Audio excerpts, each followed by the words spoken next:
Welcome to the Cultaholic Wrestling Podcast. If you like a lot of wrestling on YouTube, join our cult. Hello and welcome once again to the Cultaholic Wrestling Podcast. You are listening to the dulcet tones of Maffew, with various dog pictures he has on his wall. Jack King. Hello. There, looking all professional. And the welcome return of Ross Twiddell. How the hell are you, Ross? I'm not too bad, Maffew. Thank you very much for your lovely warm welcome. I thought after a couple of weeks of Adam, I know Andrew was here last week, but I anticipated to be here last week. But I got a little bit of a cold. Went to a beer garden for the first time since September. Sat there, socially distanced, everything was fine. Had a few jars, and then I got a cold, so that scuppered me plans. But I thought after a couple of weeks of Adam, I should buy a mint jumper and present myself as a bit more of a Tory. Because this is very much like I'm going down to the boat club, or maybe going down to play some polo, you know? You've been on quite I've noticed you've been wearing new clothes every time I've seen you for the past few days. You've seen me twice this week. Seen you 3 times. 3 times? I saw you in your shacket. I saw you in a grey jumper, perhaps. And now a mint jumper. Did you That's buy because I got I spent £100 at H&M. Whoa! That is the first time, because I've been, you know what you're like, well, you wouldn't know what it's like, but when you're a fat lad, right, you always go, I'm going to lose a lot of weight soon, it's going to be fine, I don't have to buy clothes for a while, because I need to buy new clothes and I lose a lot of weight. And it never happens, so I've been living off like Burton's and Tesco and places like that, just plain T-shirts. And I thought, you know what, it's going to be here for a while, the flabber, so we'll get to H&M and try some clothes on. And they fit, which is a surprise, because apparently it's a place where clothes don't fit normally. Oh, that's good. So that's a victory for the fat lad at H&M. How are we all today? I've rambled there for a long time. We hate rambling on this show. Oh my God, yeah, tighten it up. How dare you talk about interesting things in your life? Jack, we haven't asked how you were. I just want to do the big, hey, Ross is back for people so they can stay listening. What about yourself, mate? I'm alright. Generally, I'm fine, but like last night I had a terrible night's sleep because there was 2 people arguing in the street behind like the one that my bedroom window looks out on, like the back street. And they were just arguing, and there was like, at one point I think he kicked out a garage or a nearby garage in anger. A bottle got smashed or something. I was just like, oh, can you just shut up? It was just, just bad. But you know, one out the window. I thought about it, but then I thought I'd wake up Owen if I did that. Will you shut up, man? I've got work in the morning. Yeah. But they went away eventually. But the whole argument was about she wanted to just lie down there and sleep. And he was like, you cannot be lying down there, man. It's 4 a.m. And she was like, it's not, it's 5. And I was like, oh my God. Like, it was just going round in circles and I was losing my mind. But yeah. It was a nice night last night. That's an easy sentence to say. Yeah. First sort of warm night there was been in Newcastle for a while, I thought, last night. It was nice. Well, by this point, the sun was starting to come up, so it was quite, yeah. How romantic, eh? I know. I'm sure she must have looked at that ground outside our garage and thought, I could stay there for a few hours, I could. And he obviously didn't agree. Oh, it sounds like Lady and the Tramp. Yeah. Tramp and the Tramp. The Tramp and the Trumpet. Yes. I can say that now with my mint jumper on. Oh, is that yet the Tory showing? Oh, no. God, you're right, Ross. Freemasons. No. Expensive Masons. That's where they go to now. So, you're right. The weather has been lovely here in Newcastle upon Tyne. And it's nice that we're all able to go outside and do stuff, get colds, walk to a pub, show out at practice we are, everything. It's been fantastic, hasn't it? It's like get the stabilizers out again for life. I'm good, Jack. It's you're all Did I right. ask? Sorry, did I ask? How are you, Maffew? Nobody asked Maffew. Yeah. Shut up, okay? I said, I'm all right, Jack. I didn't ask. Are you all right? Are you all right, Maffew? Are you all right? Yeah, I'm all right. I'm going to have to say it's just been one of those weeks where I'm alive, I'm kicking, and that's all I need, to be honest with you. Good stuff. Are you looking forward? I know you're more of a 90s football man than a current football man, but are you? We've been starved of an international tournament for so long now. I cannot wait. The Euros around the corner. Come on. What's the darts back on? No, the football.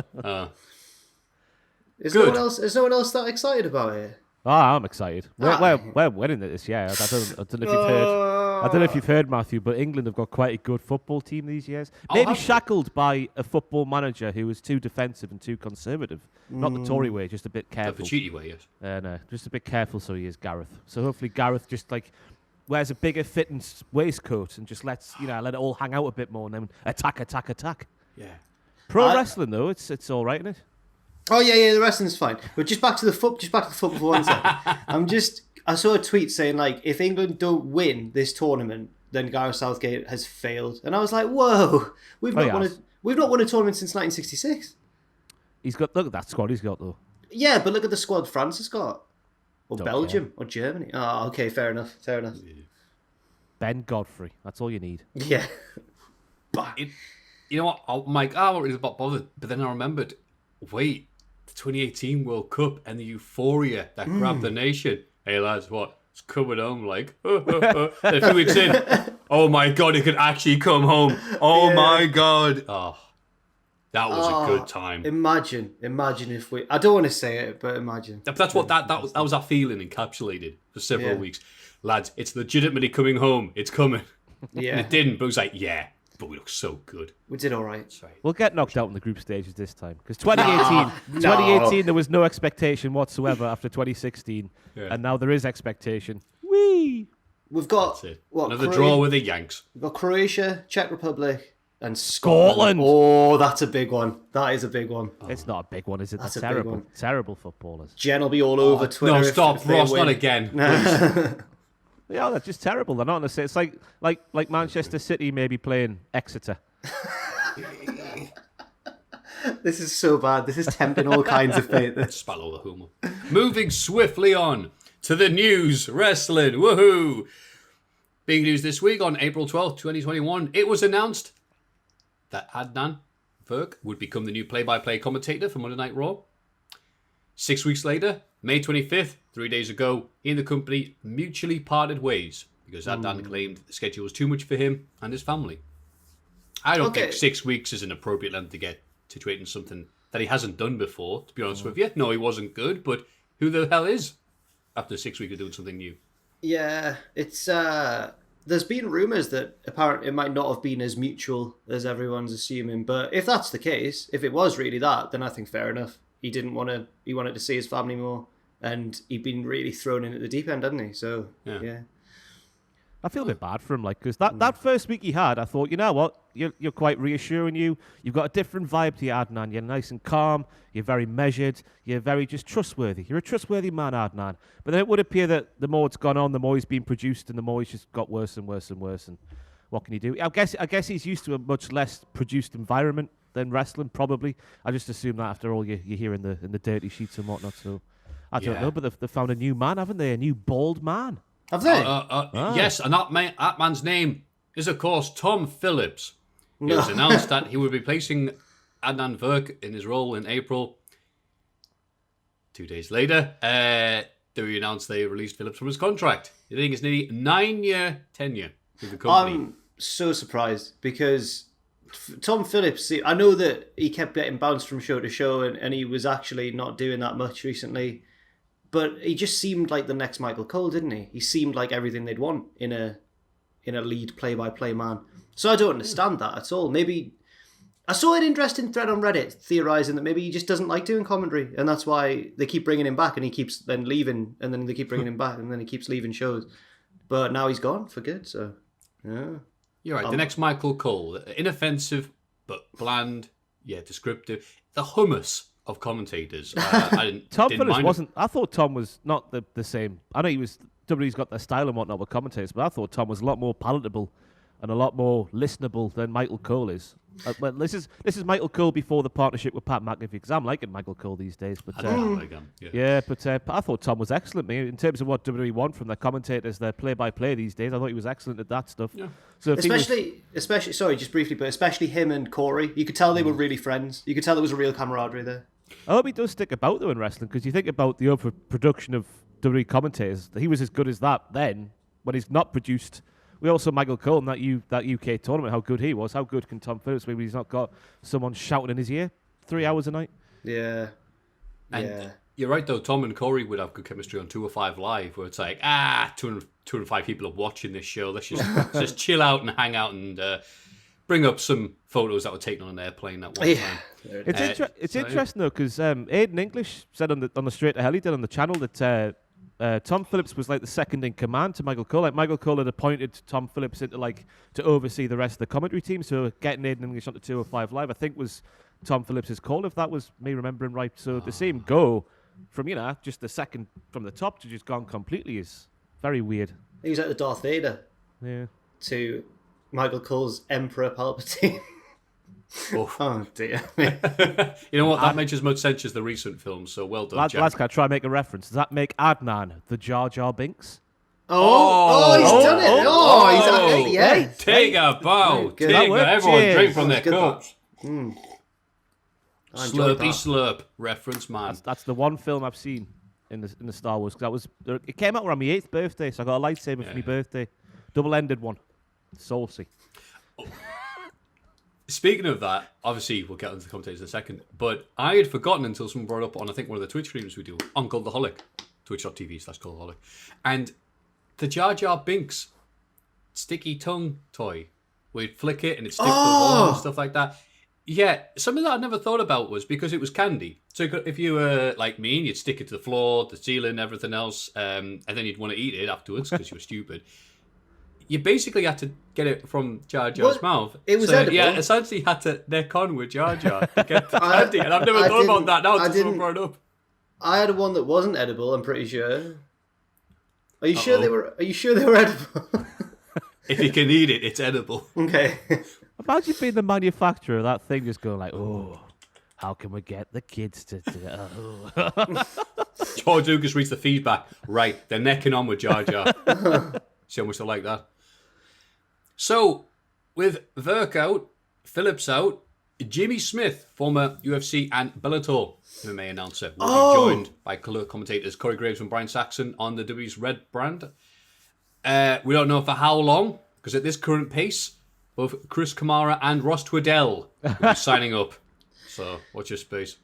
Why don't they just have Corey and Byron do it? Why do they need 3? I mean, that's when the wrestling's been happening on Raw these past few weeks. It has just been Corey and Byron with Adnan just sitting there doing nothing. So, I guess this guy's got some experience of calling sports, which is a good thing. Well, calling like combat sports, which is a good thing. But I think I read somewhere that he was like the analysis rather than the analyst, rather than the play-by-play guy. So it's a different role completely for him. So all the best. I think he was on the. Was he on one of the stand? Was he on the Stand and Deliver pre-shows? Maybe like the kickoff shows. No, I did, which was a shame. But I think he was on there with Sam Roberts, maybe. And yeah, he's not a play-by-play guy, so I'm assuming Byron will start doing the play-by-play. That's just a guess, but we'll see. Congratulations to Sam Roberts Wrestling Podcast, by the way. He was shaved his head completely bald. Does he look good? He looks a lot better for it, I think. Oh, is this because of our Andrew? Oh, sorry, you're not supposed to mention him because he's kayfabed because he's suspended. Sorry. Make sure you cut that out, editor. We don't want anyone talking about Andrew being suspended for throwing Yorkshire tea bags. The footage was there for all the footage was conclusive. Yeah, pretty disappointing in the guy, really. I mean, to waste a full bag, it would seem, of Aunt Bessie's is scandalous, in my opinion. I enjoyed Sam's bit. I didn't realise that was going to happen. Just Sam appears on the footage, chasing him away. Defender of the office, Sam. Yeah. Get out of it! That's what I should have done last night. Yeah, so also there's people behind Jack's house. Yeah. Go to bed. So this also goes hand in hand with over 35 employees getting laid off at WWE's main offices to streamline the respective departments at the smaller divisions. From my experience, that usually means people doing other people's work because they're no longer there. Sorry to hear about that, lads. Yeah. John Cena is in the news, both wrestling and mainstream. Apologised for referring to Taiwan as a country. I don't know what would take longer, explaining the entire history and why that is a thing, or explaining Hogan's promo at Bash at the Beach 2000. So we'll just say the simple reason is because China has become this enormous market for big dumb Hollywood films, and John Cena is starring in the new Fast and the Furious film, so he needed to do it. Yeah. Do we have any Chinese or Taiwan China people listening? Do we know probably. Yeah, probably. Yeah. Because I would usually try and make a joke, but I don't want to do an apology video. No, I'm scared. So I'll just say yes. We'll just move on, eh? I don't think we'll have any government officials watching, but you never know. You never know. We never know, do we? No, you never know. Respect China. And Taiwan. China. Taiwan, China. No. Oh, what have I done? Okay. I can't believe it. Jack, And North Korea. Love you. After Vice. Oh, of course. That Yes. was what oh, God. That's an eye-opener. That dark side of the ring, yeah. Incredible scene. Bischoff is a silly man. Bischoff is the Why would you stupidest go man on jogging? earth. Why would you do that? He did it just with a power trip, didn't he? Yeah, he he did. did. All yeah. these North Koreans running away from me. I'm powerful. I'm Eric Bischoff. He's there, I think he's like Godzilla. Ah! Yeah, I was going to say, he felt like King Kong running. Tremble before me. Like, I will crush you. He's like, no, you won't, but the officials might. So, Yeah.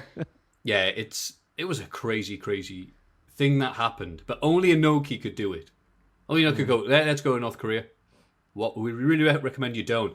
You recommend I don't do it? Yeah, Inoki. Oh, I'm really going to do it. So I like the bit where he was saying, they were like having obviously the translation pop up at the bottom, and he was saying, why do you think Hogan said no? He's like, I think Hogan's a very careful man. And I was like, okay, well, we'll see.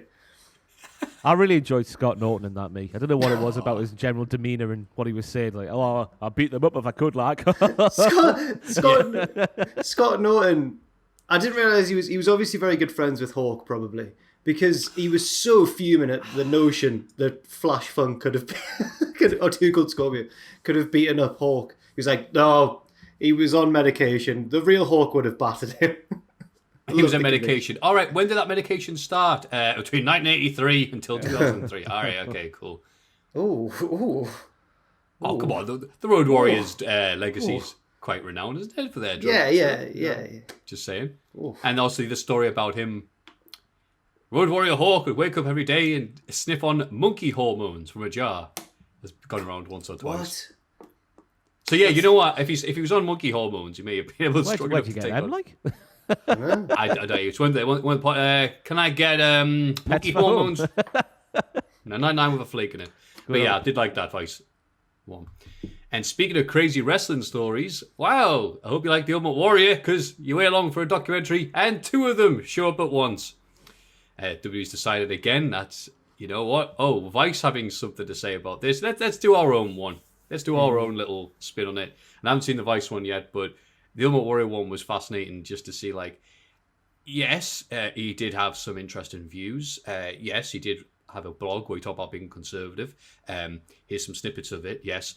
But we think maybe he changed his mind later on. They're still going with this idea that in front of no one, backstage, he was like, you know what, I regret everything I ever said in the last 10 years. And then he walked 3 steps and died. So, I've not seen that one, but was it pretty bad for that? It whitewashed a lot of stuff. Yeah. And with Ultimate Warrior, needed a lot of paint for that. The thing was like the usual wrestling lies. Like, of course, Bischoff went for a run and no one else saw him and stuff. Of course, Bruce Pritchard said yes, he tested positive for HGH, which there's no way of testing, which is a quite famous thing about HGH. And all these other little wrestling stories just to change the narrative one more time for whatever purpose it is, because wrestlers lie. But I've got no interest in watching any more of that series after the Macho Man won me. It's I just only- so clear yeah. they've got an agenda against the ones they like and the ones they don't like. What was the and whatnot, Macho so- Man one like? Oh wait, every other like sort of documentary was so like, oh well, look how great they are. Let's celebrate the legacy. And then Macho Man was the first ever wrestler to take drugs and die. Oh my god. Yeah. no Like that other sort of wrestler vibe. did drugs before the Macho Man, Randy Savage. So It's I'll so be sticking annoying. with Vice and Vice alone when it comes to Ultimate Warrior. I think. Yeah. I just want to see the contrast just between what. Please think this, you know, and then Vice is like, no, this is what happened. Also, see Vice put out a shirt. They did the AEW mentality of putting out a shirt after they got some criticism from Dana Warrior. Yeah. Smut and filth. or Smut something, yeah. and filth. Well, that's going to look great out of context in a few years, isn't it? Just walk around with a smut and filth shirt going, what's it? Well, Dana Warrior didn't like this one documentary, right? So I don't care. Bye. Velveteen Dream gave a statement. Oh, Wow, what a great way to start the show. We've had North Korea, Taiwan, Oh, no. China, drugs, and now moving on to Velveteen Dream. He said some stuff. Yeah, how's that sound? Brilliant. That's all I. That's beautiful. That's all I Sorted. want to touch. That's all I want to touch there. Yeah. Don't make a touch joke. I can hear the cogs turning. Speaking of touching, that's what he. Yeah. Jack, I would never say something. Okay. Ever since we got Well, let's demonetized. Beforehand, I would have said it, yes. all I want to say is It didn't make much sense, did it? But Yeah. we'll move on. It didn't make any sense. It made nonsense. Oh. The goal was open. The kick was good. And that was the end of the Harry news. Kane bringing it home for England. Everybody get excited for the Cultaholic Hall of Fame! Now, for everyone's favourite segment, the Hall of Fame. I'm very excited to see this because apparently the comments were raging in a good way for all the Eurovision comments we did last week. So let's see. In condescending order, last place first. We are the winners. 27%. Okay, fair enough. 27% though. Look, Epic Sax Guy, 32%. Andrew's. Oh, God's actually got the technical term here. Automaton. Automaton, I believe he pronounced it as. His little instrument that goes wah wah wah. Yeah, and he can play it very well. Of course, yeah, he's very talented, that lad. But also, but also, he's a despicable. Yeah. Yeah, he's like wrestlers. Oh, great at his work. Horrible human being. Well, he's sure got plenty of time to practice it now, hasn't he? Yeah. Tosser. Oh yeah, getting himself suspended from work for throwing Yorkshire puns at the office. Steve McQueen had the ball. He's got the automaton.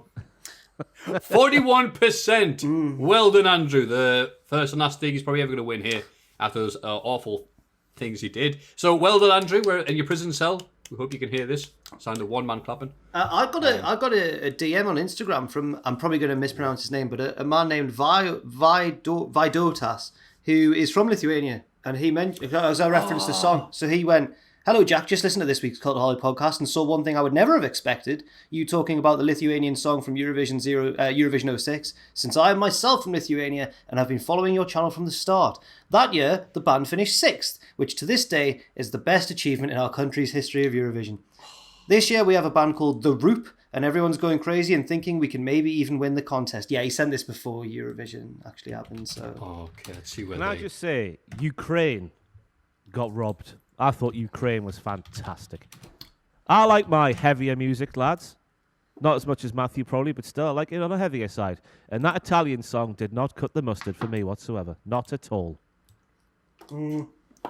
I didn't get to watch it. Yeah. I watched the first half and then I had to go for drinks. Ugh. Lithuania got 7 points. We got none. We got none. Oh, no way, I'm reading this wrong. Oh, God, it lists every single points thing. Oh, God, this is horrible. Oh, right. There's no... Okay. Yeah, well done, Lithuania, whatever we got. It'll take forever.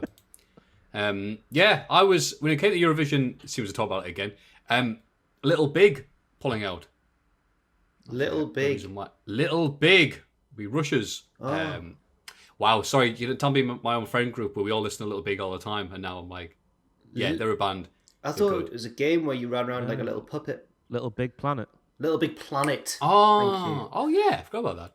Remember that? No. Yeah, they had a song and ready for Eurovision and stuff like that for last year. So obviously they did them back. It was like 20... No, they didn't do that at all, did they? I'm talking complete rubbish. Anyway, my point is, I know a band. I couldn't believe that. Whatever country it was that had Flo Rida next San to them. Marino. San Marino just whaps out Flo Rida, Maffew, on the stage. It's there, big in letters, Flo Rida. Then they come near the bottom, I think. How's that allowed? Because it's absolute. It's poo-housery of It the is. highest degree. You've got to admire that kind of poo-housery. like, could we just have Britney Spears in then? May I? Of course you can. Is that the rule? If you can get it, right? If you just grab Americans and bring them to your entry for Eurovision. Or even better still, if Graham Norton and his pals who organise Eurovision, I assume, every year Yeah, are that's how it watching, get the lad on TikTok who just pulls a sassy face at stupid people doing stupid things. You ever seen that where someone like gets a toothbrush and like cuts it down and inserts some toothpaste thing so the toothpaste comes through the bristles and he just goes, does it? Get him, because he's very popular. That's what we should do. Go to TikTok and get someone popular. Sounds good. I do like the TikTok format of somebody does something and someone reacts to it, because some of those reactions I'm like, reaction videos, but some people are just like, either, oh, that's the greatest thing I've ever seen and make you really fashioned, or they roast it and it's beautiful. Yeah. The Ollie Ball did a really good one. It's Ollie Ball here. What's happened to Ollie Ball? He's really fell off the map at the minute. Hopefully he's back soon. I've seen some Ollie Ball ones that are funny anyway. Do you not remember Ollie Ball? It was only like I never got exposed. I've heard you speak about him. I never got exposed. Yeah, the only way I was going to think, I don't know him. Of course you do. We talked about it on... Ollie Ball. No, it would have been Tom I talked about him with. It's Ollie Ball here. It brings up the game Ollie Ball, which is a ball that has Ollie written on it. Was Ollie Ball just like a fever dream? I don't understand. Yeah, let's pretend he never happened. Yeah. He was everywhere for like a month.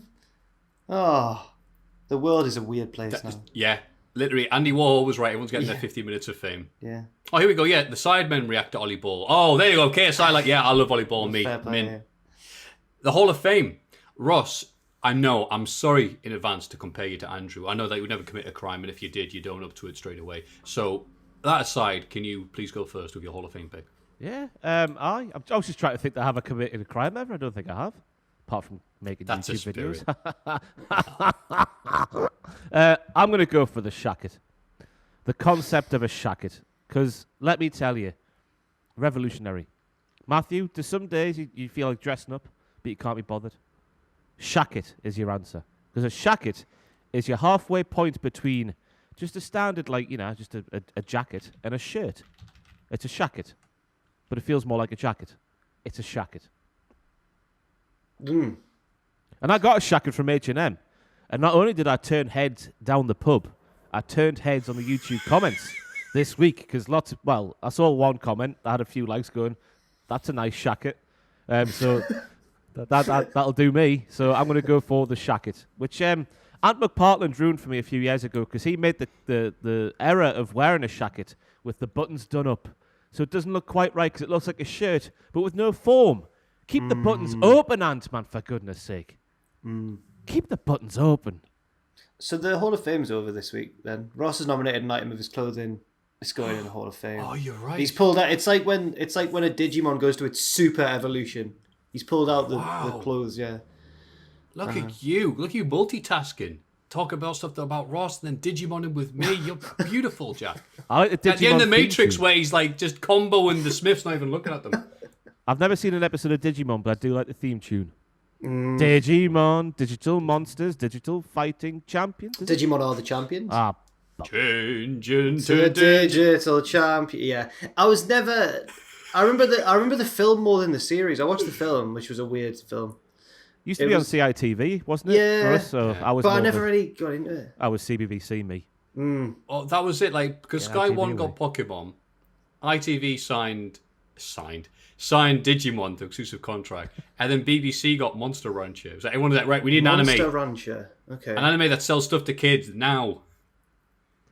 I was never a Monster Rancher person. But... Well, I'd watch it and go, yay! It's rubbish. The only thing I had time of day for on CITV was Art Attack.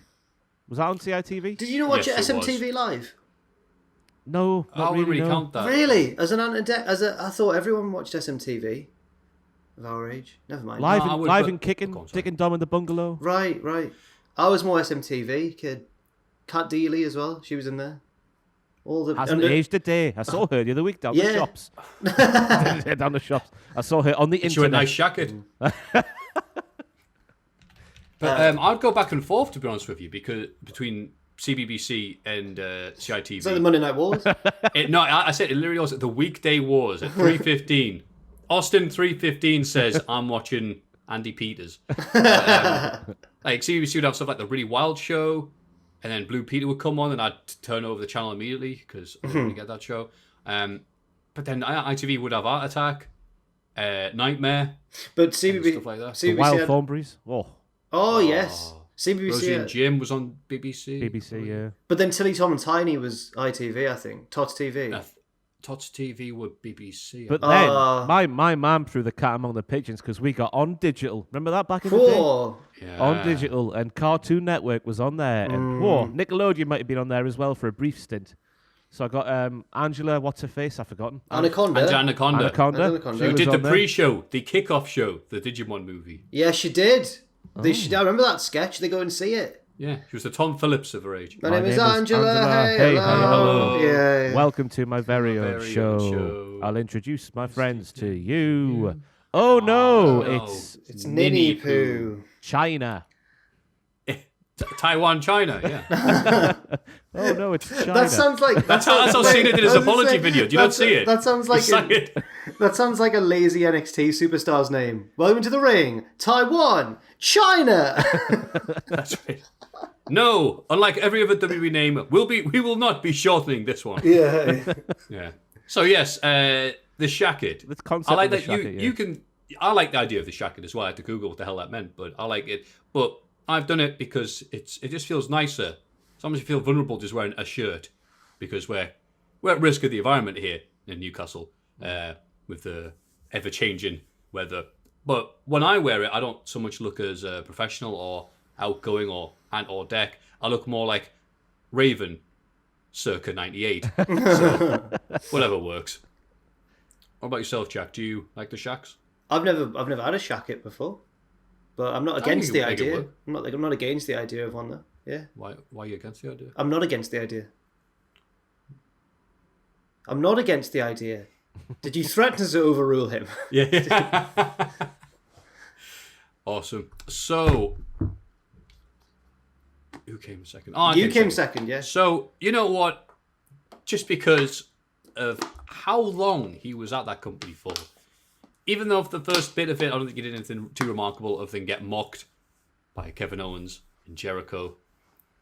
Just for the fact that he was caught doing, well, it wasn't his fault, obviously, it was the cameraman's fault, for doing the stretch pose to make the person he was interviewing look bigger. I'm going to nominate Tom Phillips. Fair enough. Yeah. Because you're right.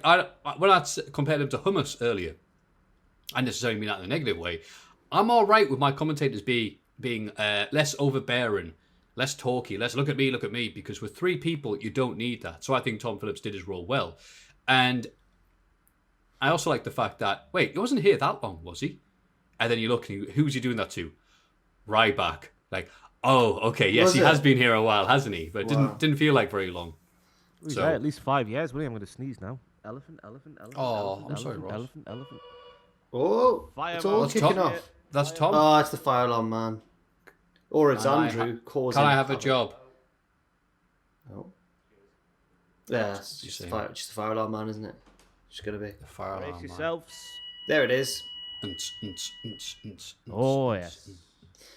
So you've gone for Tom Phillips. God, that was quick. Is that all it is? Because our fire alarm lasts for ages. Weep. Oh, okay, cool. I mean, is that yes, I'm going with Tom Phillips. I was going to say, how many offices are there here? There's 1, 2 in this building. 1, 2. There's ours and there's one upstairs, and that's it. So you don't really need a big fire alarm, do you? Not too many people to alert. That's true. That's a spirit. Yeah, so that's my pick. Ross, have you ever gone on the... I've always dreamed of snooping around in the building and finding a way up to there, but I've never been able to do it. I've never had the balls. But have you been on the Sky Bridge between our side of the car park and the other side of the car park? No. I've never... No, exactly. It's foreboding, isn't it? Could you imagine? I don't know. I think it's through Unit 5, isn't it, how you get to upstairs? I assume I'd have to trespass to get there. Yeah. Incredible, yeah. I just can't imagine what it's like. We'll send Andrew up there. He's got nothing to lose now, has he? No job or anything? Could we get under the roof? No. That's the student accommodation. That's where the roof is. Our roof, though. Oh, you can get on our roof, can you? No, that's what I'm saying. Could we get on our roof? Oh, could you? Oh, I thought there was something up there. I've got no... Yeah, I imagine so. Oh. We should just purchase the premises and open a bar. Let's do that then. Fair enough. Which is not a bar, it's just a paddling pool full of cans. Because that's the way to do it. That sounds like Twitch now. Oh, for the recent changes. What's that? Hot tub streamers. It's all been a big controversy. Hot tub streamers? Usually attractive women in their hot tubs. And there's been a controversy over whether that should be allowed on Twitch or not. Oh. Lovely. What's a scratching of the knees. Oh. So. Yes. So I'm sorry if we're giving away what your pick for Hall of Fame is this week, Jack. What have you got for us, pal? I've gone for a serious one. It's been a while, I know, since we've done a serious one. It feels really cheap. But I have to nominate Kevin Clark, the actor who played Freddie, the drummer in School of Rock. Because he sadly died. He sadly died this week at the age of, I think, only 32. And he was riding his bike and got hit by a car. It was very sad. And I just want to nominate him because it reminded me of the film and what an amazing film it is.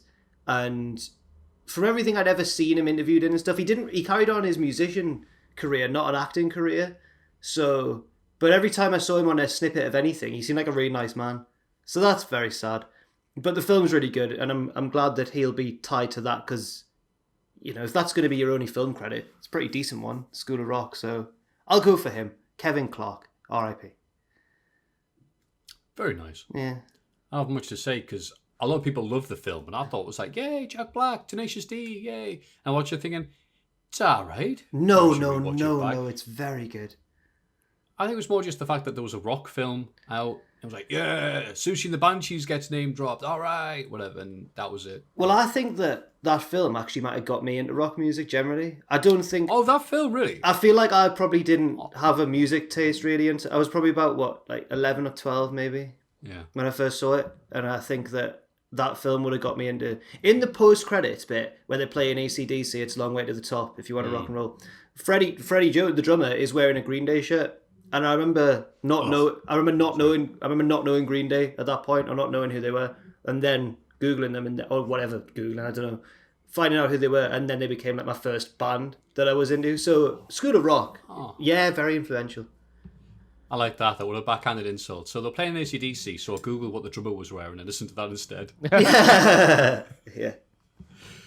Fair enough then. Do you ever see School of Rock, Ross? I went on a school trip to see School of Rock. So School Trip of Rock. Trip of Rock. Aye, but yeah, it's a good film, isn't it? His story in the film, cause it's been, well, that would have been 2002 when it came out. I think in the cinemas would have been, or 2001, or maybe? 3, maybe. Early days. But yeah, his. I haven't seen it since then, but his story is inspirational in the film. He goes from being the bad lad at the back of the school, the back of the class, doesn't he, to being the drummer and being good at the drums. Wow. Every one of them has a little story. You've got Lawrence, the shy lad who's the keyboard player, who then learns how to be cool. And you've got Tamika, who's self-conscious, but then Jack Black brings out her talent and stuff. Yeah. Wonderful film. Yeah, and I did right. Yeah, it was 03, and it's been a musical adaptation on Broadway. Mm-hmm. Yeah. Since 2015. Oh, wow. I didn't realise it had this big an effect. Okay. Yeah. Yeah, around the world they've done it. Oh, okay. I don't know whether it's good or not, the musical, but yeah, it did become... I'll tell you what musical I watched the other day. Well, I watched a bit at the start. It's on Netflix if you want to see something terrible.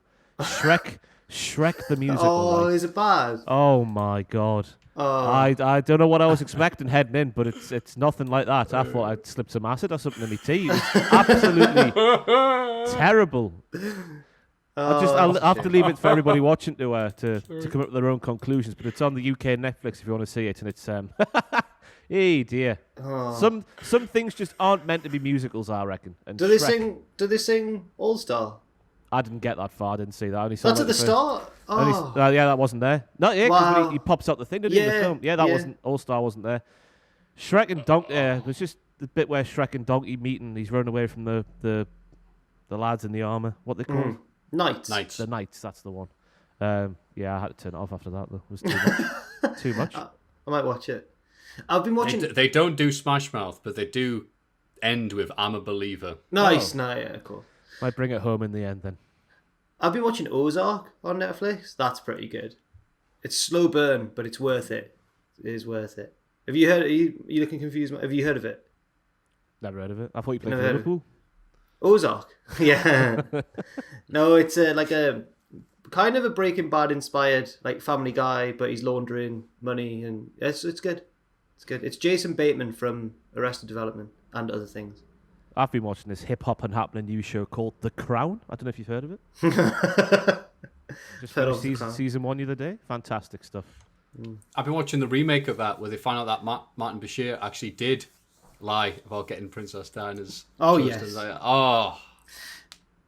Did we ever... Shotgun. Ross, you'll know the answer to this probably. Did The Floor is Lava get cancelled, or are we just waiting for another season? I'm under the impression that we're waiting for a new season, because how could you cancel? How could you cancel The Floor is Lava?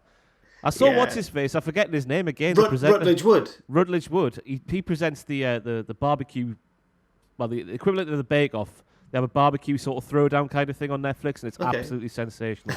And he's on there as well, pretending he's a big deal, even though no one's ever heard of him. Probably. It's the best part of the Maffew, right? The Floor is Lava. They've got to get across a big like arena, jumping on different obstacles and stuff to not touch the floor, which is of course lava, but it's water with a red light on it. But when they fall in, they go ah.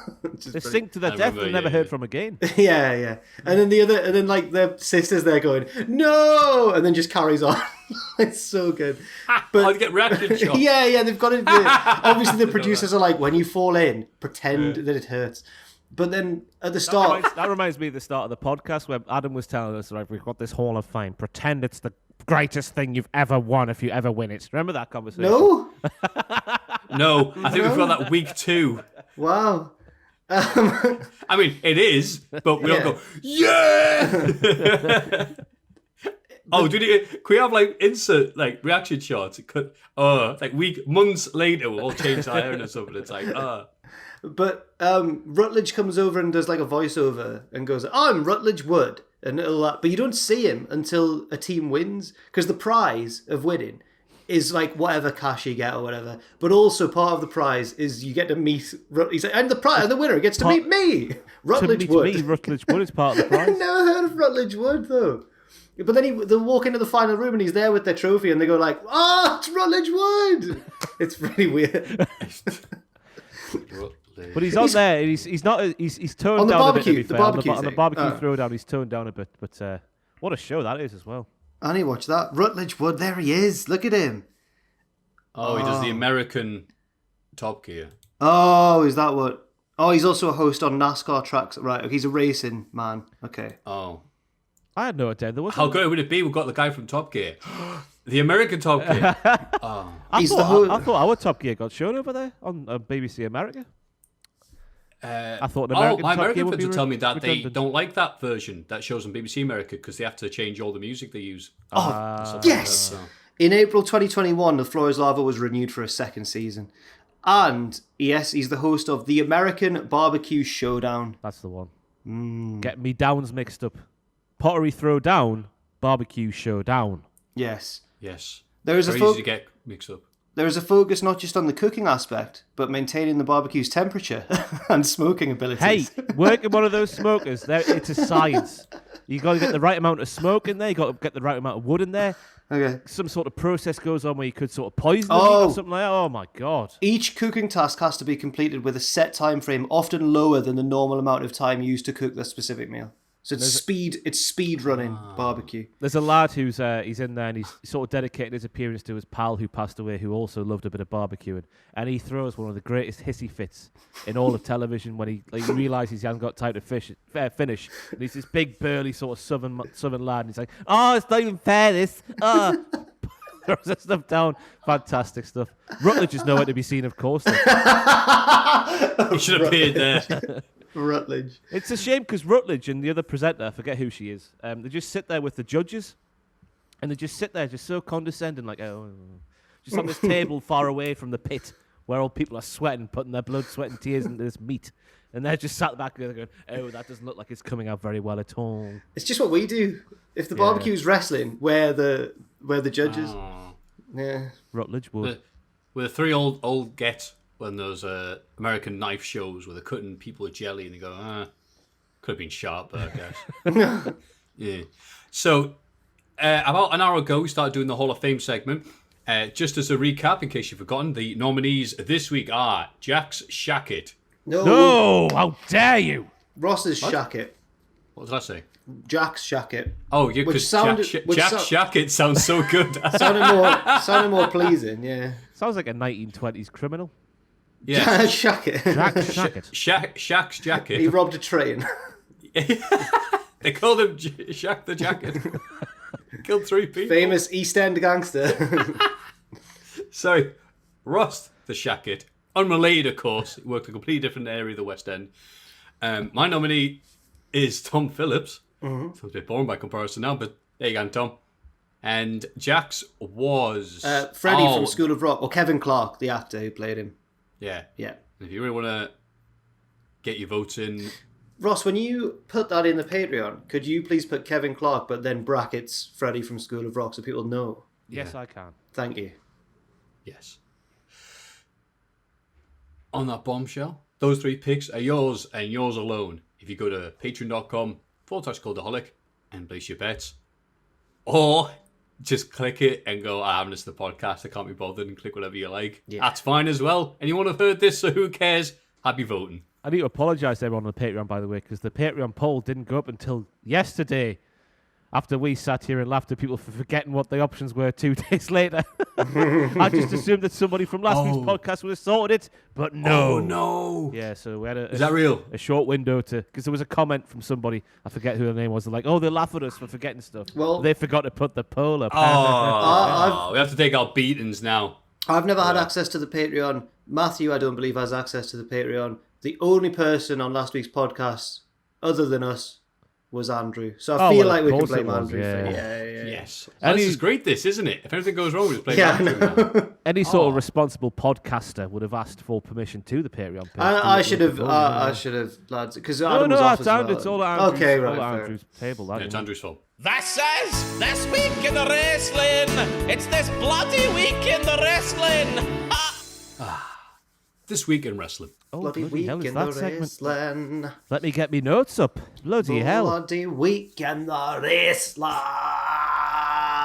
Up yours, Scotland. England. Come on. No, just because the Euros. No. Oh, okay, right. Not just generally. I forgot about the Not Euros. just- It's just a crazy nationalist. I just decided to. SmackDown. Sonya Deville introduces all of the brand's champions to start the show, apart from Roman Reigns, obviously. Heyman interrupts and explains that Roman will introduce himself later on, where he doesn't have to share the spotlight. Bayley arrives and complains about not being included for her historic title reign.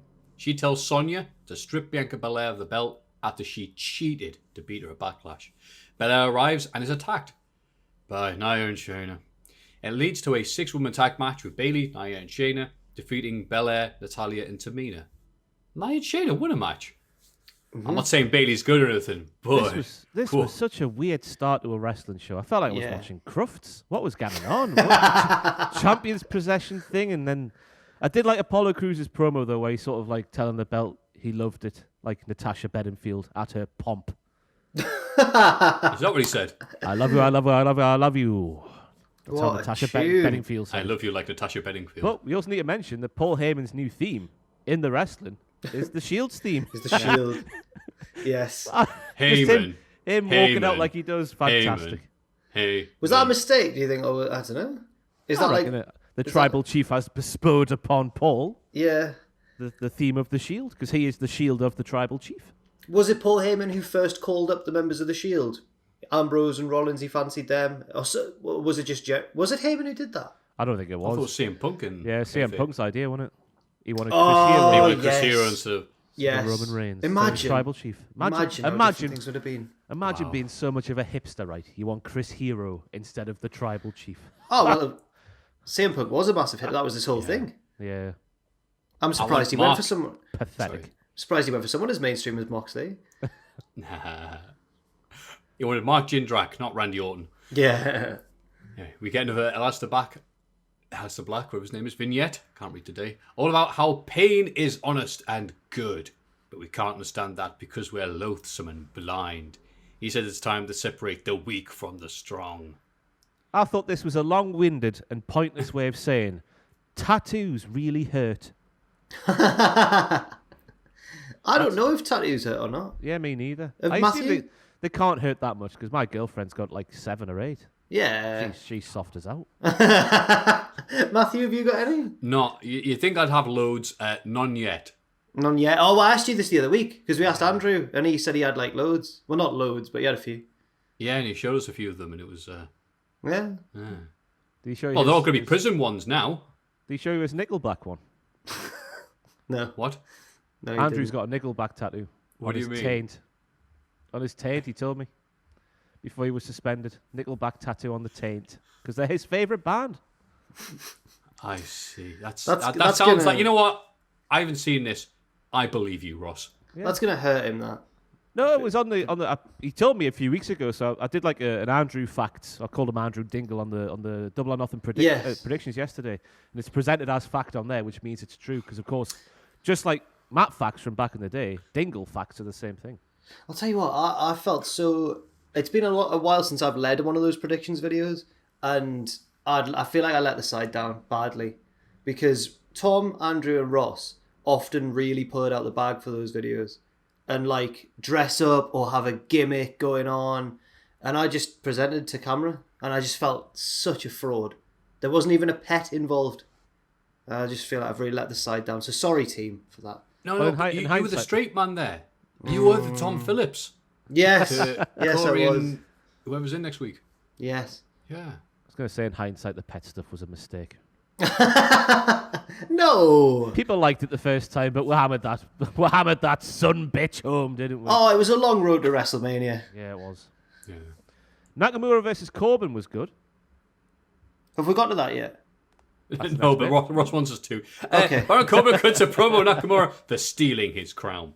He's interrupted by NXT's Rick Boogs on guitar, who says he's here to rock with the real king of SmackDown. He plays Nakamura to the ring and helps him win the match by distracting Corbin. Completely different to the match result last Raw on this week, where Xavier Woods distracted Randy Orton.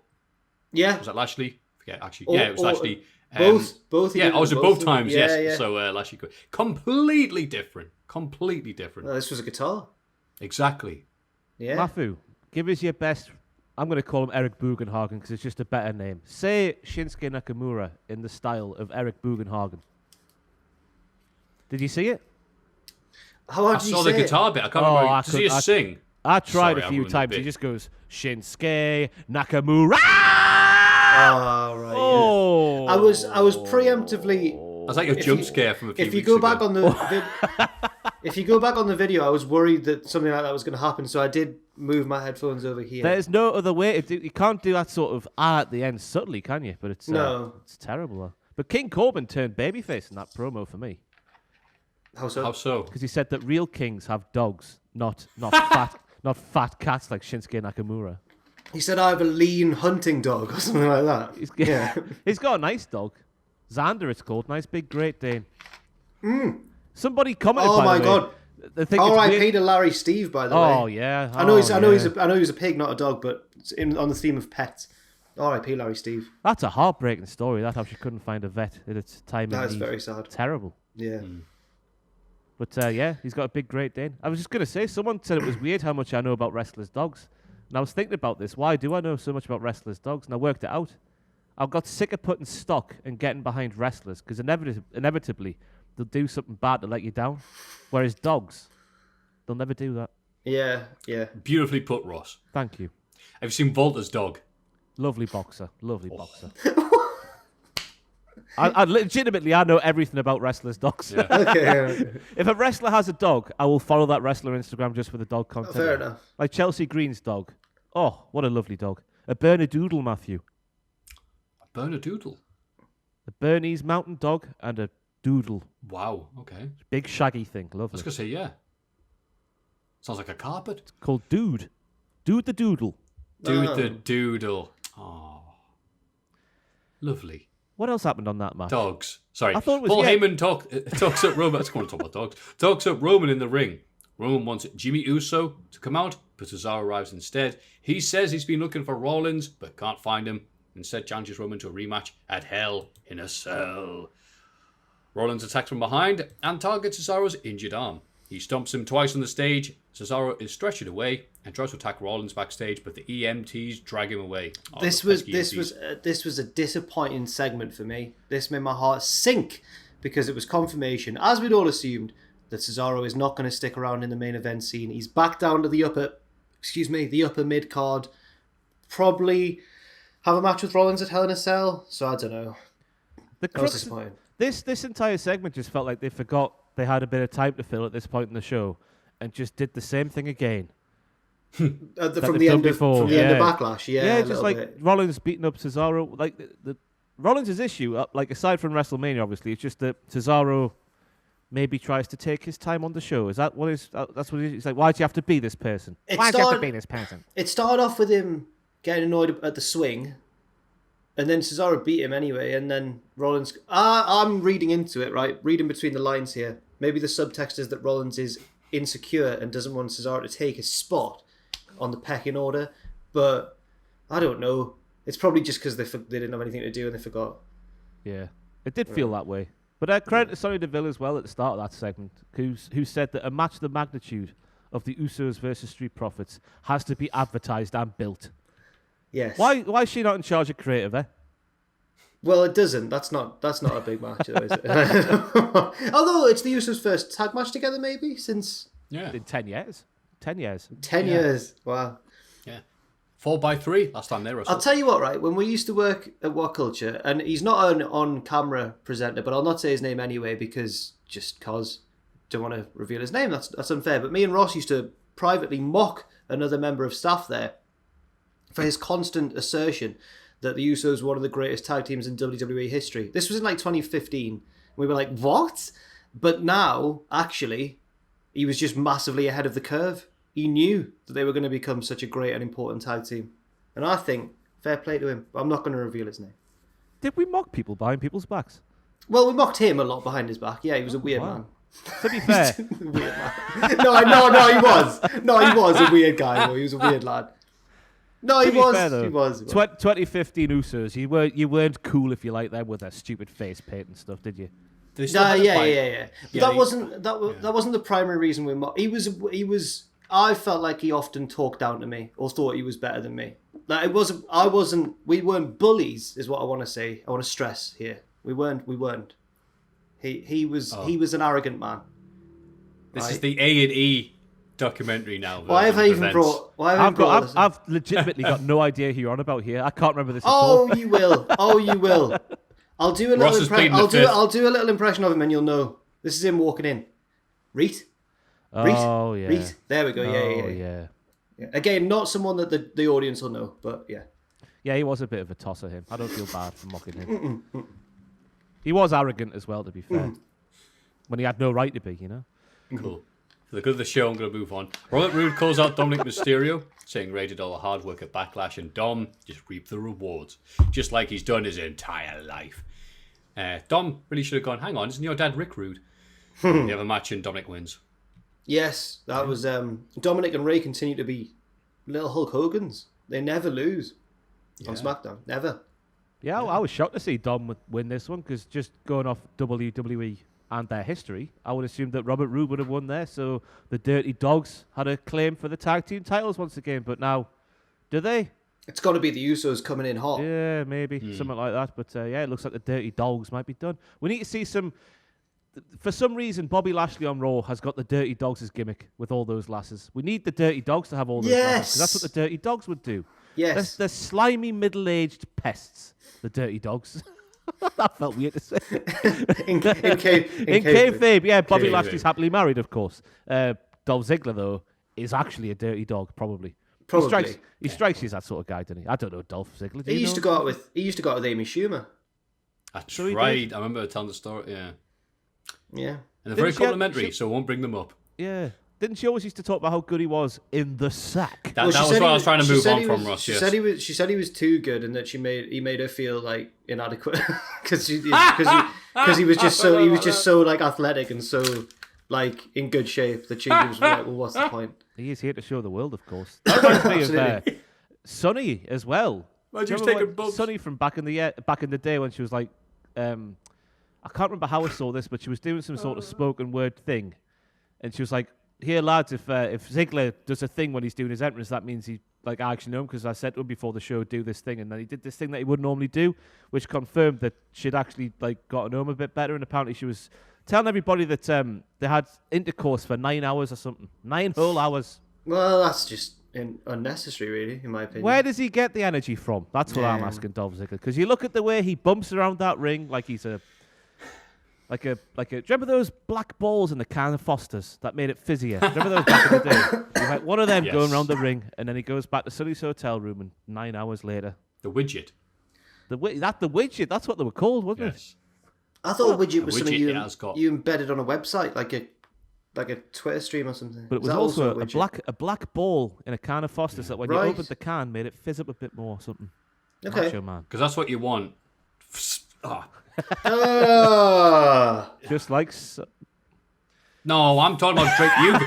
You guys, I am taking the moral high ground this week. You guys are just disgusting. Jimmy Uso convinces Sonya Deville to book the Usos to the tag match with the Street Profits next week. Jimmy tells Jay but Jay is unhappy and says he should have consulted Roman first.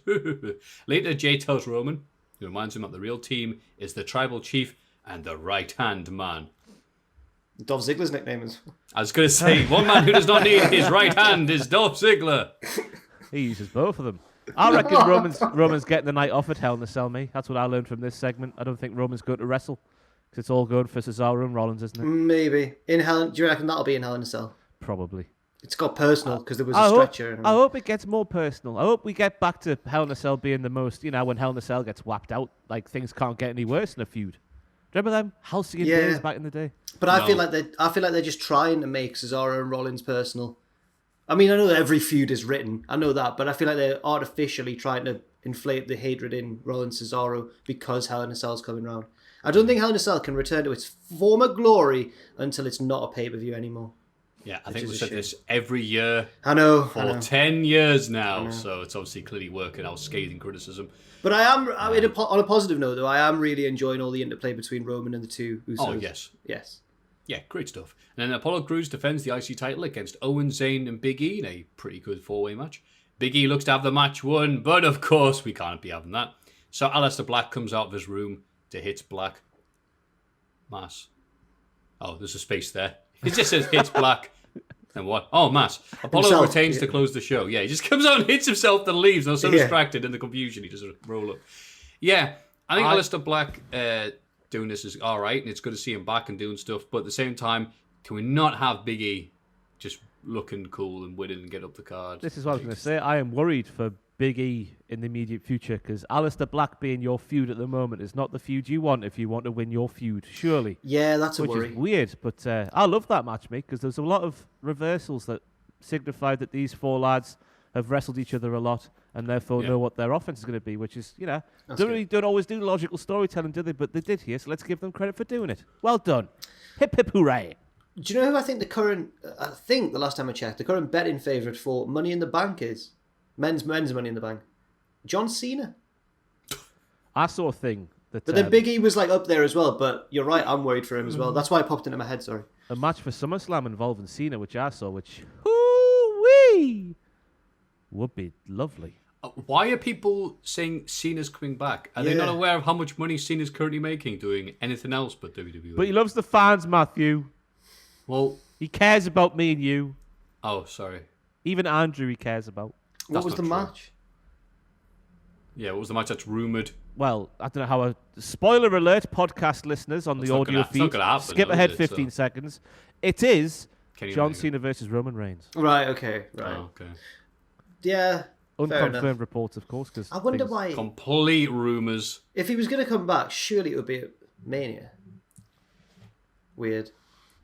Only rumours I like by Fleetwood Mac, so let's move on. Very good four ways, you said, Ross. Everyone working harder than Dolph Ziggler in that match. Monday Night Raw. I need a special shout out to that massive clothesline from Big E to Kevin Owens that was just stiffer than Dolph Ziggler. But because that just missed out on a very prestigious award here on the podcast. Just missed out. That finished in second place in a certain prestigious award on this very podcast. Fair enough. So close. Monday Night Raw. MVP and Lashley open the show. Again joined by some lovely ladies, it says here. Drew interrupts and wants a rematch with Bobby. The New Day arrive after Kofi beat Lashley last week. Kofi wonders why Drew deserves a title shot when he hasn't pinned Lashley in months. Again, it's... fair point. Fair. Lashley is the babyface right now. I don't know. When did MVP become a pimp? When did this happen? Because I didn't see Raw. I don't think I've seen Raw for a couple of weeks when I was off. It just randomly happened, Ross. It was the week you were off. He just came out with Bobby, and then some lovely ladies came out with them, as they said. I do like the ladies though, not for the reasons people might. I'm not a dirty dog like Dolph Ziggler, but it's more like the way they react. They're like grannies watching the wrestling in a local sports, like a local social club in the 1980s. Like when they hear a bad guy's name, boo! I hate you. And then when they hear a good guy's name, like yeah. Well, I think that the lovely ladies are a device to get Drew McIntyre over again, because he'll always come out and say like, "Oh, Bobby, you're a coward, mate." I'm challenging you to a match. Then Bobby will say no, and then Drew will go, I don't think you've got the balls. What do you think, ladies? And they'll all be like, oh. So it's like these ladies think that Drew is cool. He is cool towards the ladies. We should like Drew. But Bobby will no doubt give them a great time. So it's a Yeah, I'll take them to go see Godzilla vs. King Kong. No, Yes. Matthew. Still showing at the Everyman Cinema, by the way. I'm when I saying saw that. shades of the Ziggler from Bobby Lashley. You'll think of the other dirty cinema. So, Adam Pearce books a number one contenders match between Kofi and Drew, but it goes to a non-contest when Lashley and MVP interfere, which didn't make a lot of sense, to be honest. Why would they do that? Why would they do that? I hate when this happens, and then they'll go. It happened in AEW with Omega as well. The heel champion will interfere in a number one contenders match, and then be like, "Guess that means I've got the night off." And then the authority figure will go, "No, you're going to face both of them now." And every single time the heel goes, "What?" I'm like, well, obviously that was going to happen. Yeah. Come on. Have they ever done that when... now, Sonya Deville's maybe not being evil, whatever, but should they do that one time? Because, yeah, you're right, huh? And then they show the network special. It goes, here is Lashley. Take the night off. She's sat on the couch. Well, yeah, all right. It was such a weird Good this show, isn't it? A weird thing to book from start to finish, though, because they had Drew working like a 1980s heel for the first 3 quarters of the match. And then they start whapping out big moves like the guillotine into a suplex, a Michinoku driver. Yeah, it was a good match. It was a good match, but it was weird at the start. And then also Adnan. Adnan asked the commentators, how was Kofi Mania back in the day? Back in the day. Back in the day. 2019 or whatever it was. Bloody hell, Adnan. Oh, dear. I like the week before this, he did the line where he went, Braun Strowman's doing this thing, and he went, clear the tracks. We're going to need a bigger boat. And Corey, who's been very nice and helpful this last few weeks, that was a limit going, what type of boat needs tracks? Silence from Adnan. We'll get to a better call later on, because the one at the end of the night is a rip snorter. Oh. On the point of, we were talking about how it was a good match, but weirdly booked. That was the theme of my article this week on cultaholic.com, if anybody wants to check it out. It's the plug, yes, yay! Yes. But now, because I write it it gets published every Wednesday, so I write it every Tuesday. And took her for a drink on Wednesday. And like Dolph Ziggler. And it's always on a, it's not always, but it's often about Raw, because something happens on Raw these days that's just like mind-boggling, so I write about it. I'm going to try and diversify the topics a bit going ahead. Good. I'm happy that you're diversifying. They're going to do the same match next week, and if Lashley or MVP get involved, they're suspended for 90 days. So everyone's forgot about T-Bar and Mace already. Oh yeah. Who? Exactly. Nikki Cross suddenly reckons she can beat Charlotte Flair or Rhea Ripley. Charlotte is dismissive, but Rhea accepts. They have a 2-minute beat the clock challenge, and time runs out, so Nikki wins. Makes both of them look rubbish. Makes both of them look bad. There's a lovely stipulation to ensure, though, you don't have too much women's wrestling on your show. You can't have too much. But I love that little promo where Rhea said people don't like Charlotte legitimately because she talks down to people. I am still reeling. Reeling, I tell you, lads, from being called a peasant, unprovoked by Rhea Ripley on Twitter. Remember that? Just before WrestleMania when they were hell-bent on making her a heel for some reason? Just decided to turn on everyone. I hated this segment from start to finish, me. What was Nikki celebrating like that for? She's not a heel. She's a wrestler. She took Asuka to the limit in NXT. She's good. Now she's a cowardly heel. Gone to 2 minutes and she's running away going, yes! Let Nikki play. It's because she knows she's Scottish, and that's the only time she'll get to celebrate this summer. Yeah. It's coming home. Yes, it is. Coming home. Colin Hendry still spinning on the Wembley turf. God. We're not keep our proud nationalism for the Cody Rhodes segment coming up. But yeah, that was workshopped, that promo. Workshop in front of who? Okay, didn't interrupt. Yes, Cody Rhodes said, well, that was workshopped. And everyone went, really? And the reaction to that was something else. And then Cody Rhodes last night went, I'm getting a lot of slack from people with Roman Reigns and Sasha Banks avatars saying, no, I didn't understand what the term workshop meant. No, I mean, I asked a few people. There's actually an AEW workshop. But the fact that he denied it so strenuously and tried to blame, the stands for the other company, makes me think that there is one and he's accidentally revealed it. Makes you wonder who's in it, though, if they were like, yeah, that's a great idea. Great idea for a bunch of white people. Yeah. This is Jericho. This asked Jericho 3 times. Anyway, Charlotte gets her win back over Asuka. Sarah gets his win back over Shelton. The matches are good, but what's the point of booking? It's a fair point, but I'm being positive this week because I feel like being like that. The matches were at least decent quality. The matches were good. It was a good Raw for wrestling. Certainly it was bad Raw for booking. So last week, Asuka beat Charlotte. This week, Charlotte beat Asuka. Charlotte gets a title shot. Why? Because she's leveled her mini-series with Asuka. I'll tell you why, Jack. Because Adnan claimed that Charlotte has been a champion for over 1,000 days in WWE. Is that true? I can't work it out. Possibly. 1,000 days is like... It's over 3 years. Yeah. Or is it? It's about 3 years. Yeah. I can't.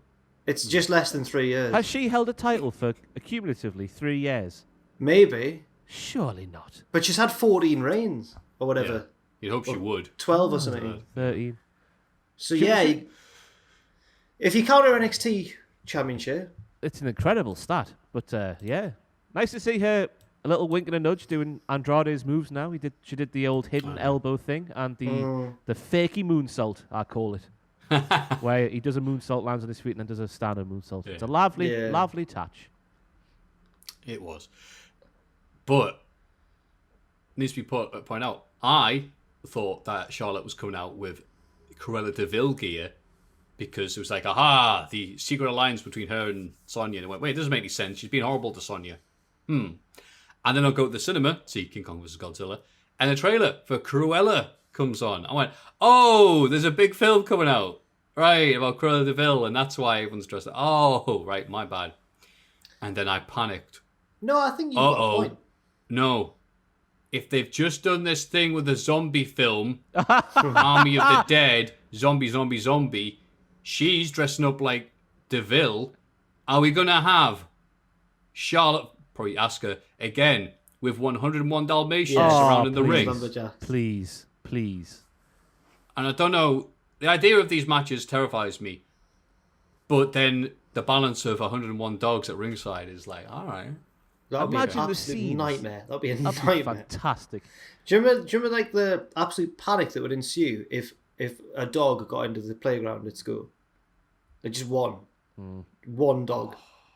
There was a day at my school where a dog got in to like the school building somehow itself, and it was absolute carnage. And at the end of like year 11, years later, a girl I knew, like you had to put in your own little profile in the yearbook, you had to put like favourite memories, blah, blah, and hers was just that time the dog got in. And it was so 101 of them around the ring, that's a bit much. You just brought back a terrible memory for me there, Jack. At the end of middle school, we had a yearbook thing. Yeah. And I had this teacher that I would be like quite jokey with and quite piss-takey with. And I wrote in my little thing in the yearbook, because my dad died when I was 4, legitimately. I put the dad I never had, because we had that sort of piss-takey relationship. Yeah. And my mum saw that. Oh, no. So I had a lot of grovelling and explaining to do. Oh, God. You didn't think your mum would see things from school, though, would you? No. I still haven't let that go, mate. I was terrible. I felt terrible when I saw my mum's face. Oh, yeah, but it was just a joke, wasn't it? Oh, she didn't take it like that. Yeah. Oof. Rough times. Yeah, Toku and your mum keeps on watching you every move. Hi, Mum. You all right? Hello, Speak Mrs. to you next week. Boxmania. Hello. And then we get to, out of nowhere, Matt Riddle and Xavier Woods. I'm going to say, unless you fine gentlemen can think of a better one, Xavier Woods' best singles match ever. Yeah. Oh, singles, probably. Yeah, I can't think of another. Yeah. Obviously, in the tag, there's loads, but like... Yeah. But he's probably had some good multi-mans in Impact as well. Right. Just to get extra hipster. But yeah. Yes. Like, yeah, my God, he brought it here. The bit where he did like the flip into the suplex. Yeah. The strength. Because Matt Riddle's a big guy. Yeah. And Woods just holds him and then suplexes him. It was phenomenal. Are you talking about the armbar into a test of strength and then a yeet suplex? Yes, that's the one. That is Ross Tweddle's move of the week. Oh. Now we know what number 2 was. Oh, now we know yes. what 1 is. Oh. There's no number 3, though. I forgot to write down number 3, but that was my move of the week. Fantastic Ross scenes. Twiddell's move of the week. Yeah, if you want to submit a jingle for the move of the week, please submit to the mailbag, and I'll pick the one that doesn't get copyright claimed. Yeah. It's good. He's come a Please long have way, no hasn't swearing he? in it. Xavier Woods from remember the days when he was scared of Bray Wyatt? Oh, yeah. When he wasn't even classed as a proper wrestler in New Day.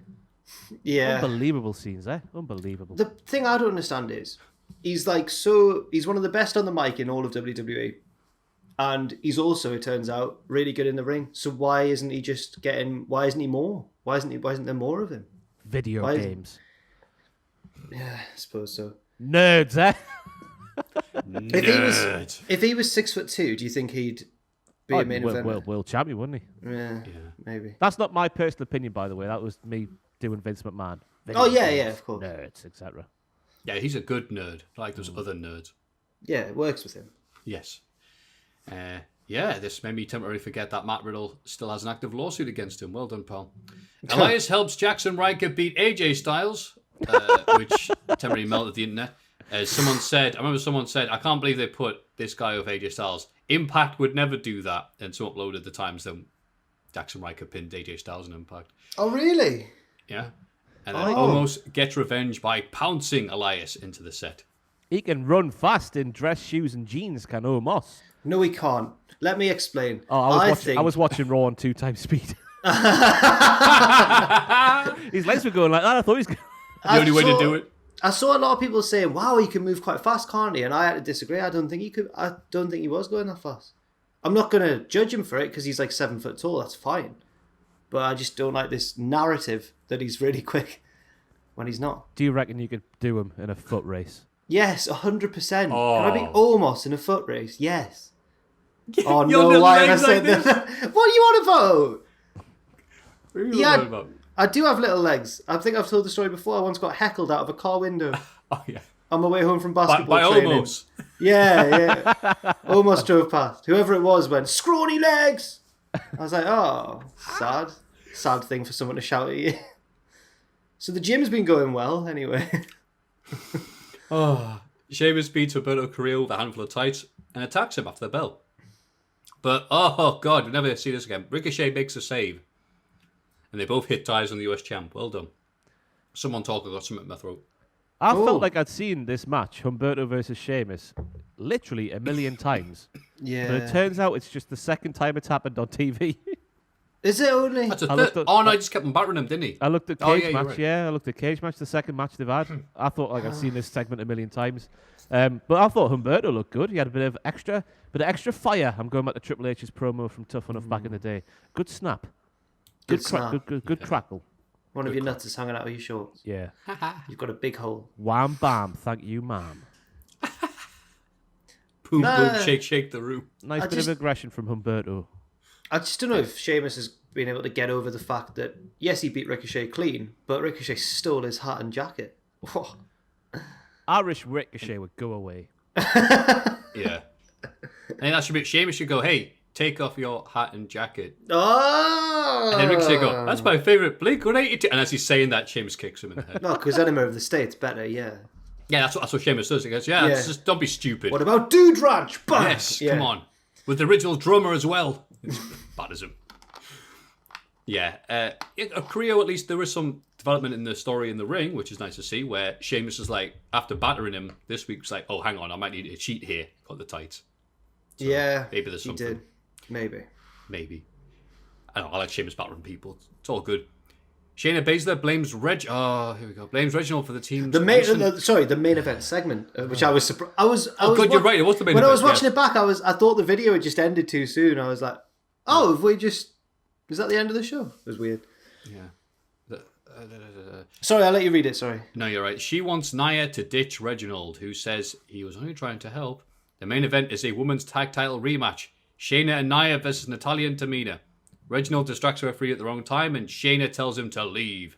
Pyro goes off as he walks up the ramp. That's gotta be Kate. No, distracting Shayna and costing her the match.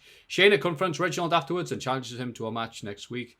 And I use this time to do some item. So what do you think of it, Jack or Ross?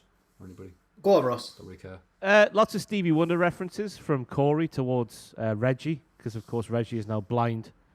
That was good. Really? Blind? Wait, is he actually blind now? Like, Well, He was like going, ah. Yeah, he had like glasses on, didn't he? Like because of the pirate went off on the turnbuckle last week. I thought the match itself was fine. I thought Shayna looked good. Hopefully she gets away from this nonsense. Hopefully she just rips Reggie's head off next week on Raw. Oh, I was going to say, punts it down the ramp. We won't be saying that when Shayna's got a loss to Reginald on her record next week. It's such a shame because Reggie's fantastic. Just how they're using him is annoying. Why were they on SmackDown as well? They're Raw superstars, I've been led to believe. Well, they were the tag team. They were the women's tag team champions, and WWE have now forgot that it's the women's tag champs who can appear on both brands. They now just have it in their minds. Shayna and Nia appear on both brands. Yeah, they brought up the quarterly brand to brand invitational to get around it, which is a load of my God. nonsense. wow, Do you what a remember? throwback. Do you remember the Vince promo explaining it when he just kind of just gave up halfway through and he was I've had an epiphany. "Yeah, I'm a genius." So he's like, 3 superstars from Raw can go to SmackDown, Then and it 3 changed. superstars from Changed Raw to can go to 5. SmackDown. Changed to 9. Oh, and then he just sort of went. But in that promo when he said it, he was like, he said the same thing twice by accident. So he was like, from Raw to SmackDown, or from Raw to Smack. You know what I mean. And that was just like, Vince, how far you've fallen. Only 3 people. 3 people only. That's right. And 5 people show up that night, and you're like... That was a crazy time. That was insane. So, like, did they forget or Vince McMahon furiously rewriting the script to Raw? Just can't count anymore. But they did mention the quarterly brand-to-brand invitational on SmackDown, which is why they were there. Just don't know why they have to be there. Why Nia every single time? But to be fair, lazy. To be fair, Nia and Tamina's bit flurry at the end I thought was quite fun in relative, like, sort of to the rest of the match.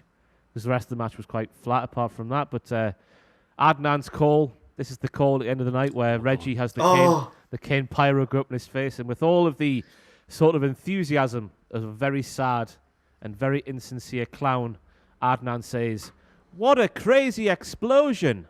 Now, I have to disagree. I think Adnan said it with real terror in his voice, as if someone in his ear was saying, if you don't nail this, then you're getting released next week.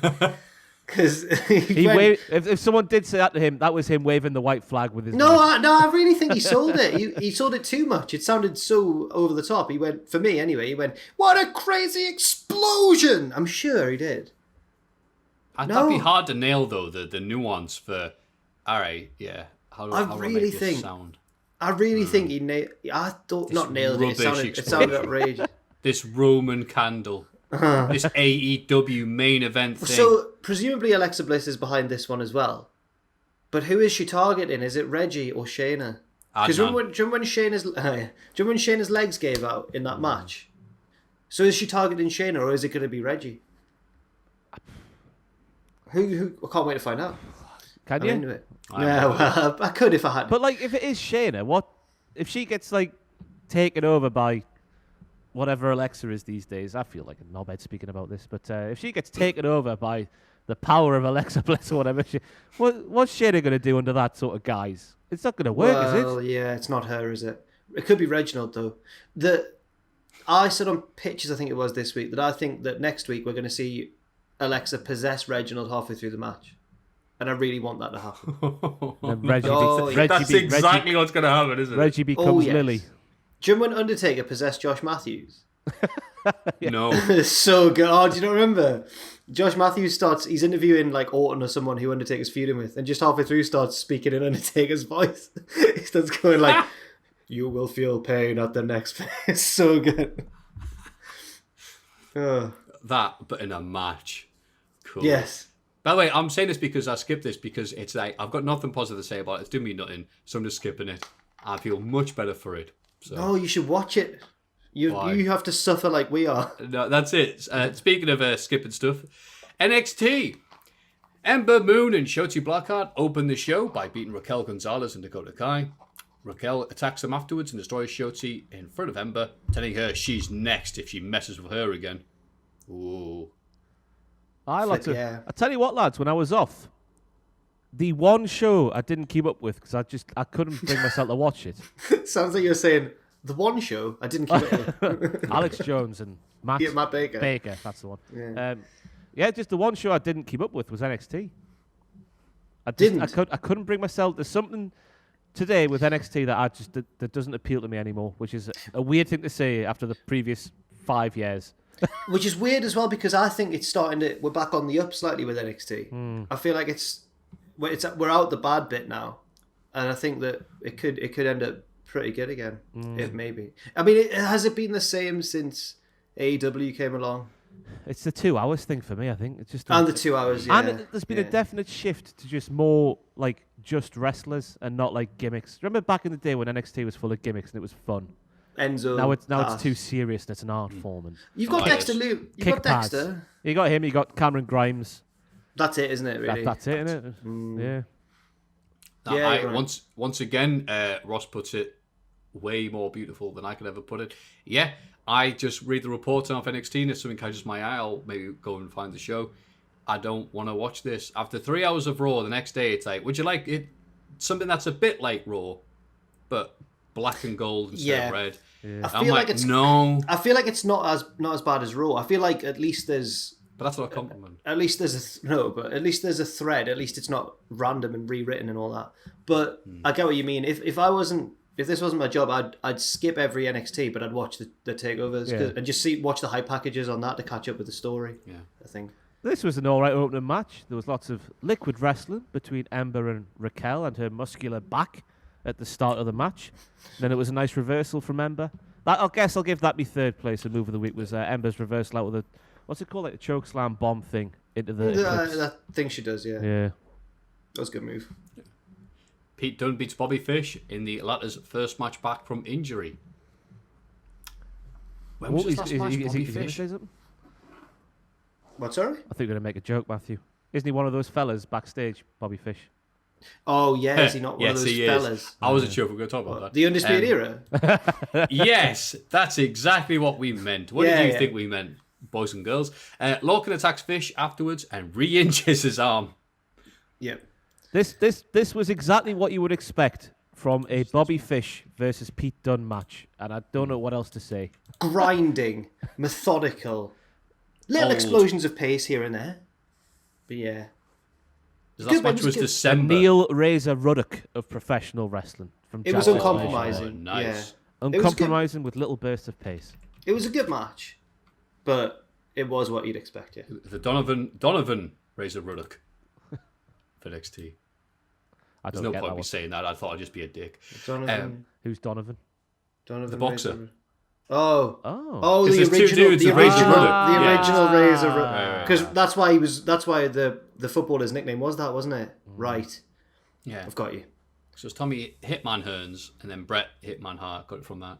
No way. Yeah. And Austin got his from that serial killer. That's right. The mafia killer. Freezy McChill, yes. Yeah. That's the one. Good Netflix documentary on him. As he led to the gas chamber, he goes, ha ha ha ha. Twizzles his mustache. Mercedes Martinez beat Zayda Ramier.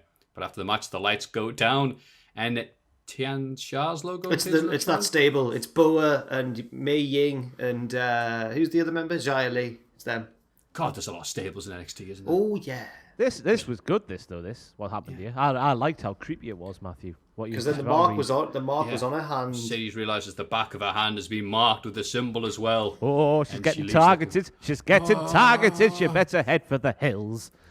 But go on. I was going to say, is it a bit of a joke, this? Because one of the commentators said, is Mercedes Martinez a new mark? Oh, no. I hope not. No, surely not. Mercedes Martinez isn't a mark. She's been a leader of the indie women's wrestling scene for years now. So she can't be a mark.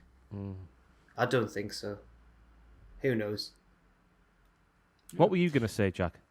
Oh, I was going to say, this is kind of my issue with WWE these days, where if I'm fine with them targeting her and stuff, and I'm guessing it's going to lead to a match between her and probably Xia Li, but if they never explain why they targeted her in the first place, then I'm going to be annoyed. There needs to be a reason for things. And I feel like in WWE these days, a lot of things are just done, and then they'll go, that's why. They never really explain. I hope it doesn't happen that way.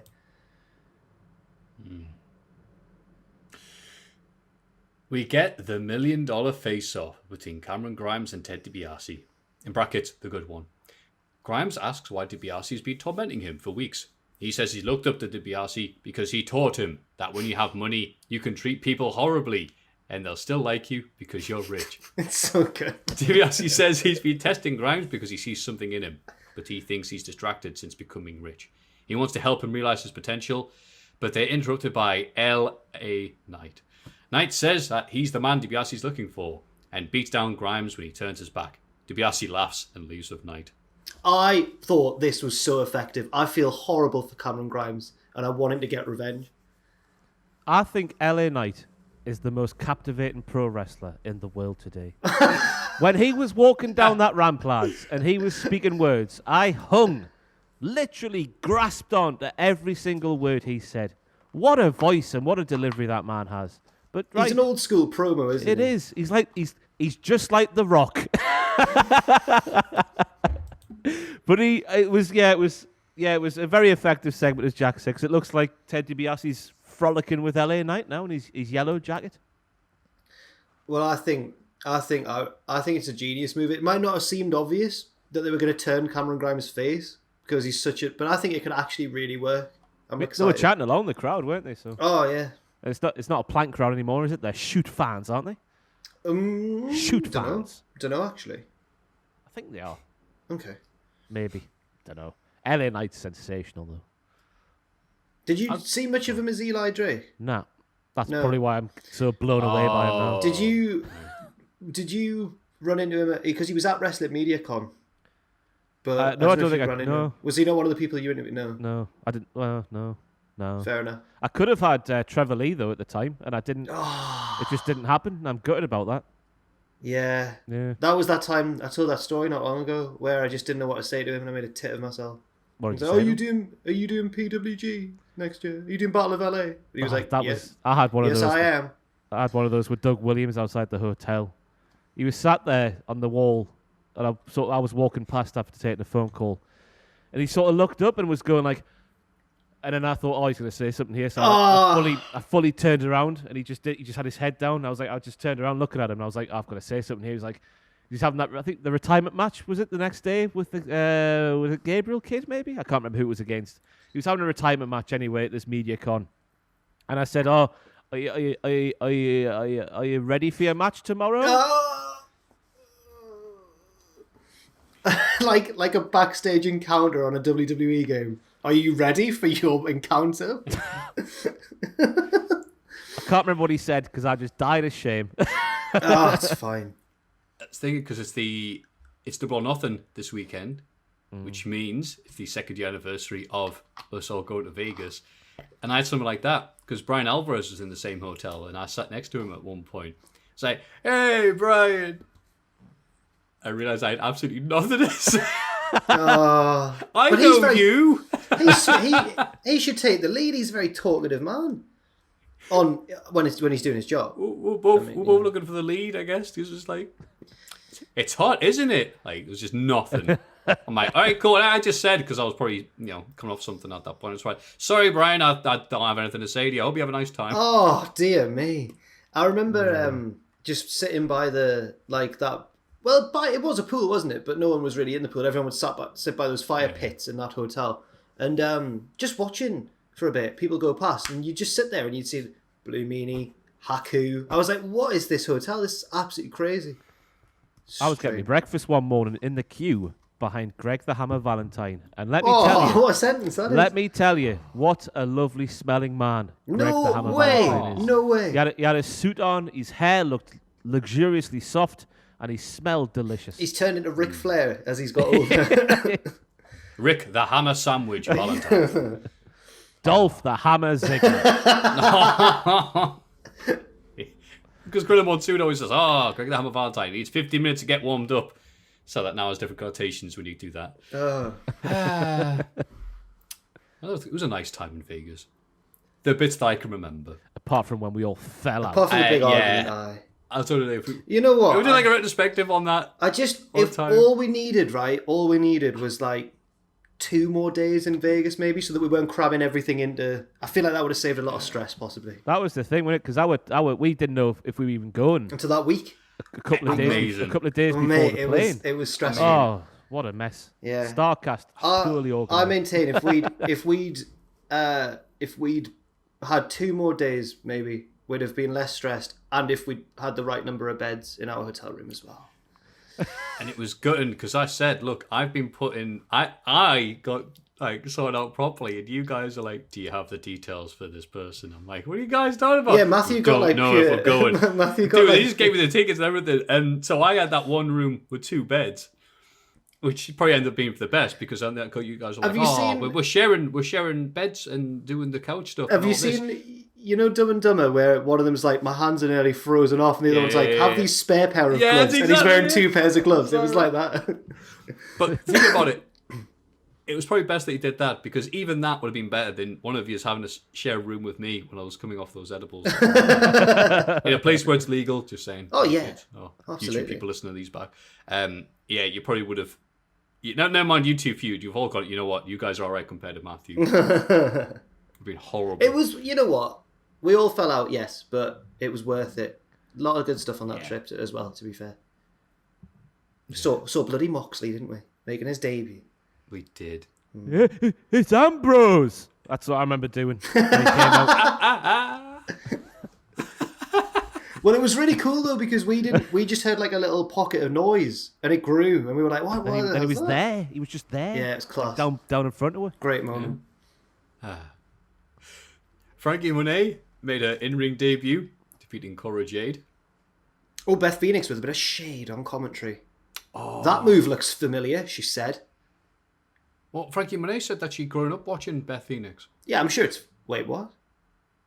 Yeah, it's something she said. I used to watch you as a kid or whatever. Oh yes, when she was being a heel. I thought you meant she'd actually claimed it. I was like, no, that's like Ronda Rousey. No. It's like when Ronda Rousey called Becky Lynch a millennial, and they're both the same age.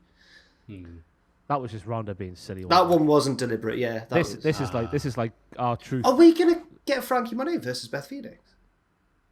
Ooh. I'd like that. I'd like that a lot. You know what I was good about? We had Ted DiBiase this week and Frankie Monet. And no one coming out going, ha ha ha, Monday. Oh. Speaking of the music, though, WWE often just don't care about music anymore, it would appear. Because they're not the same, are they, from when we were growing up? How they had definitive tunes for definitive superstars. You could tell, that's the music to him, and it wouldn't work for anybody else.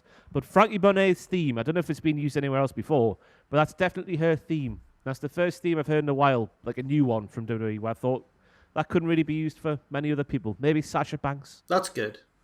But, it's a good thing. And I liked her big, fluffy cloud coat that cost €35,000. Do you remember when everyone was disappointed because, God, I've just forgotten his name. What the hell? The guy who wrote all the music in the glory days. Jim Johnson. Jim Johnson, thank you. When he was gone, everyone was like, ugh, it's CFOS now. Well, we'd kill for CFOS now. Oh, we would. Because CFOS were actually pretty good. Hey, there's a tier list on this YouTube channel where we go through all of the hits of CFOS. And let me tell you, they've had more than you think. They do glorious. Yes. Nakamura. Was that one? Yeah. Sasha Banks, I'm assuming. Yes. Oh, yeah.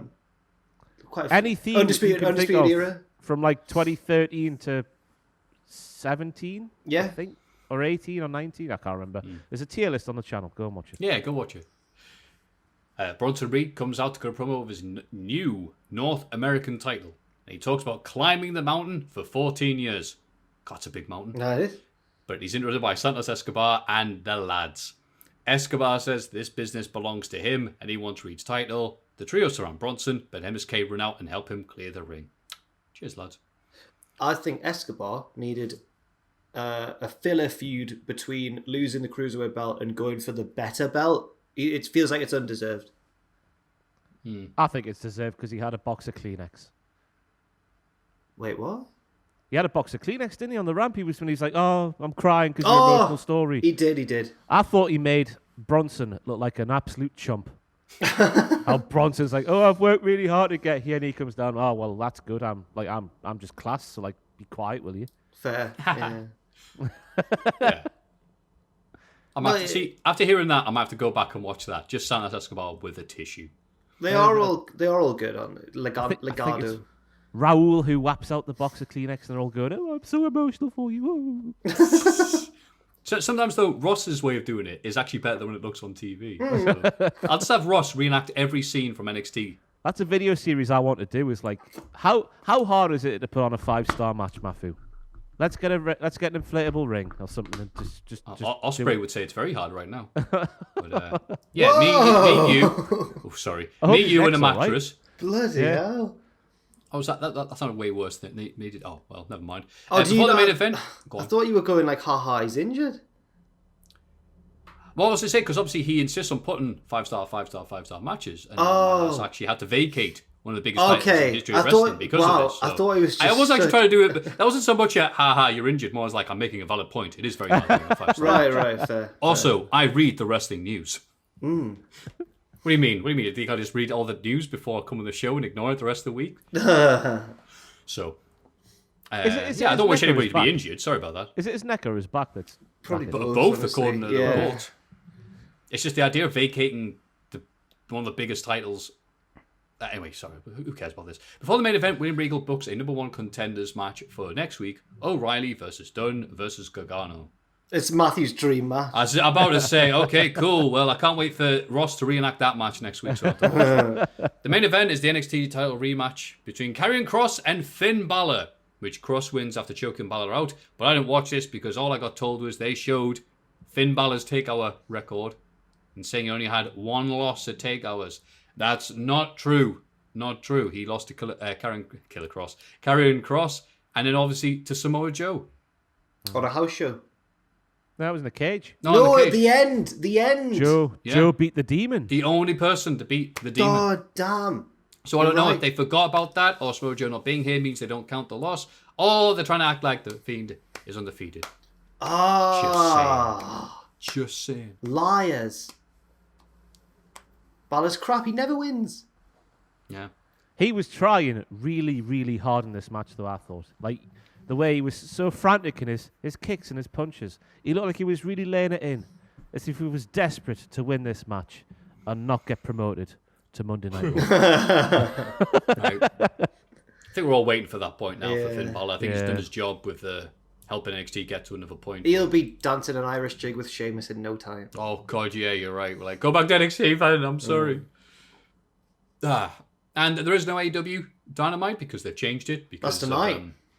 Yes. There'll be even more AEW, not just Double or Nothing. But Dynamite. Light the fuse. That's right. If you saw AEW Dark and saw Billy Gunn acting like a dude who was angry that his son had been liver punched to death by Ogogo and didn't catch a dude in the dive and looked really angry. Missing the vital storytelling that Excalibur and Taz were doing and going, Billy Gunn's just shooting on him. Then wrestling and kayfabe is still alive, folks. I'm assuming we'll talk a bit more about Double or Nothing in the big question, so... I hope so. Just going to put a stop to that right now, Matthew. Yeah. Didn't want to just come in like, stop. Right. Jack pressing the big red button. Must be the end of the segment. Let's have a rummage in our mail bags. Now it's time to a little look in the mailbag. Question number 1. How do, lads and Jack? Congratulations on reaching episode 175. Is it? Wow. Of your illustrious podcast, which continues to entertain, inform, and occasionally educate more people than ever. On behalf of all listeners, whether they are newcomers or grizzled veterans from the early days, may I thank you and every one of you involved in the podcast production, as it's been a genuine ray of sunshine during some truly dark days for us all. Aww, thank you. Thank you. Going over the latest stats for your Hall of Fame segment, I've updated the figures. Oh, here we go, stats. Things. Todd the Rabbit, previously unassailable 100% success rate, is under threat from, young upstart Andrew, who, if he wins this week with the automaton, will take the crown instead. Oh, and guess what? He did. Yes. He did. So I'm guessing he beats Todd by virtue of having now... He's done it twice. I think Andrew's won the Hall of Fame twice. So they both got 100%, but Andrew's done it twice. That's right. At the bottom of the league, Maffew has enjoyed a real run of form since episode 149 and clawed his way up to 26.3%, 44 wins from 167 nominations. And that's only because I've been doing it. I've made more appearances, I think, on the podcast than anybody, and am also rubbish. So those two stats need to go together. He has also eclipsed Jack's number of total victories Oh, by 1, although Jack has had fewer nominations. See, there we okay. go. 43 wins from 158 nominees, 27.2%. That's right. Of course, Ross and Adam continue to enjoy a healthy gap from the others. Ross is at 43.2%. Adam's at 45.2%. That's disgusting, that. That is really. Especially because Adam doesn't actually take it seriously. Yes. While Sam is bringing up the rear with just 22.2%. With all this math, the chance of me getting laid drastic goes down. There have been a couple of interesting things which popped up during my analysis. We now finally have Volta inducted in the Hall of Fame after 4 attempts. So, statistically speaking, Volta has a higher chance of getting inducted than anything Sam says. Okay, that's when stats are fun. That is class. Dankeschön. We also have our first wrestler becoming a 2-time inductee, Sheamus. He deserves it. And our first 2-time non-wrestler inductee via an honourable induction before winning a vote, which is Maffew's mum. I'm happy. I do actually have a question this time. With Tay Key seemingly happy to snap up any piece of... Tay-K. Oh, Tony Khan. Tay-K. Tay K. Alright, I didn't know who that was. Tay-K. I thought she was on NXT. With Tony Khan seemingly happy to snap up any piece of music for AEW wrestlers. Which other AEW stars could have their music replaced and what with? For example, I can picture Matt Hardy emerging to Cream's Strange Brew, or Kip Sabian entering the ring to David Bowie's Fashion. More importantly, should this become a common practice? Do wrestlers benefit from an already recognisable tune, or do they have a great tune better with their own charisma? Anyway, thanks once again for your efforts and enthusiasm, and I'll be back for episode 200. I see... Yeah, what? I see, yeah, can we say this on the podcast now, Dick? Oh, I see. I see, you dick. I see. That was an edit from me in the middle there, Maffew. I wasn't sure where we stand these days with what we can and can't say on the podcast anymore. Yeah. I'm sure. I see you. Good Fine, point. Fine. Thank you, you dick. Thank you. That's his And name. can't wait for episode 200 where he'll update us. He'll come back. Thank you, Statman. Thank you. Bada bing. Oh, so hopefully Maffew gets it this time. The joke name, yeah. So he's asking about. So I'm not personally a fan of real songs being used for wrestlers' theme tunes because I already have thoughts and memories attached to the song. Do you know what I mean? So I'm not thinking, oh, it's this person. I'm thinking, oh, it's Wild Thing. Everyone knows Wild Thing. It could just be a bit too obvious, in my opinion. I don't know. That pick for Moxley is way too on the nose. Yes. It's like, oh, he's a bit unhinged, is he? He's a bit crazy, you might say. Oh, some might say he's a bit wild, therefore Wild Thing. Plus, his theme already was very... I was about to say iconic there, and I stopped myself. It's one very of the, recognisable, I think I was going to say. Yeah. It's one of the more recognisable ones in AEW. It is. I wouldn't mind them bringing back, like... You mentioned Kip Sabian there in the email, and I really liked his indie theme in the UK. Do you remember it, Maffew? It was like It was kind of like an old like 8-bit sound, or like a do do do do do do do do, and then it would drop and it would be like a dubstep song. Oh yes, Super I forgot about that. bad. Yeah, it was good. It was good. Yeah, but I don't know. I wouldn't mind them bringing back old ones like that, but I don't like the current trend of it. Like I wasn't sure about it whereas my mind was brought in for Best Friends, but it kind of worked. Yeah, I think you're right. Having because there was this company called ECW, which did use real music very well, but it fit usually.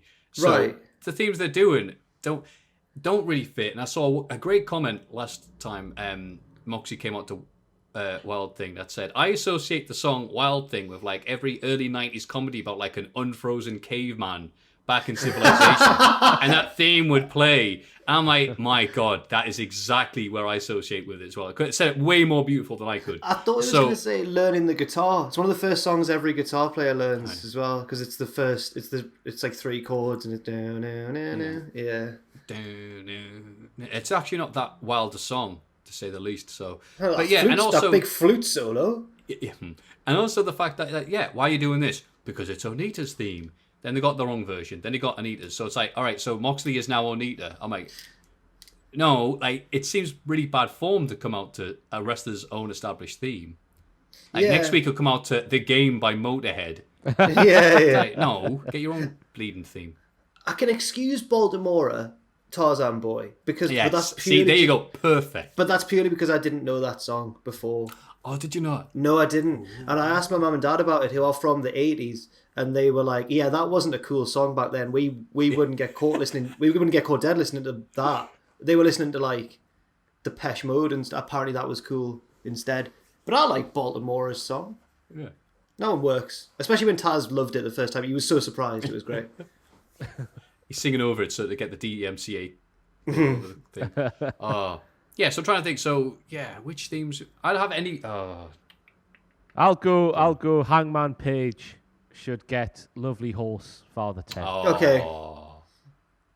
There is my, because I'm very much the same. I don't like actual songs being wrestler themes, especially when they are too on the nose, like Moxley's is.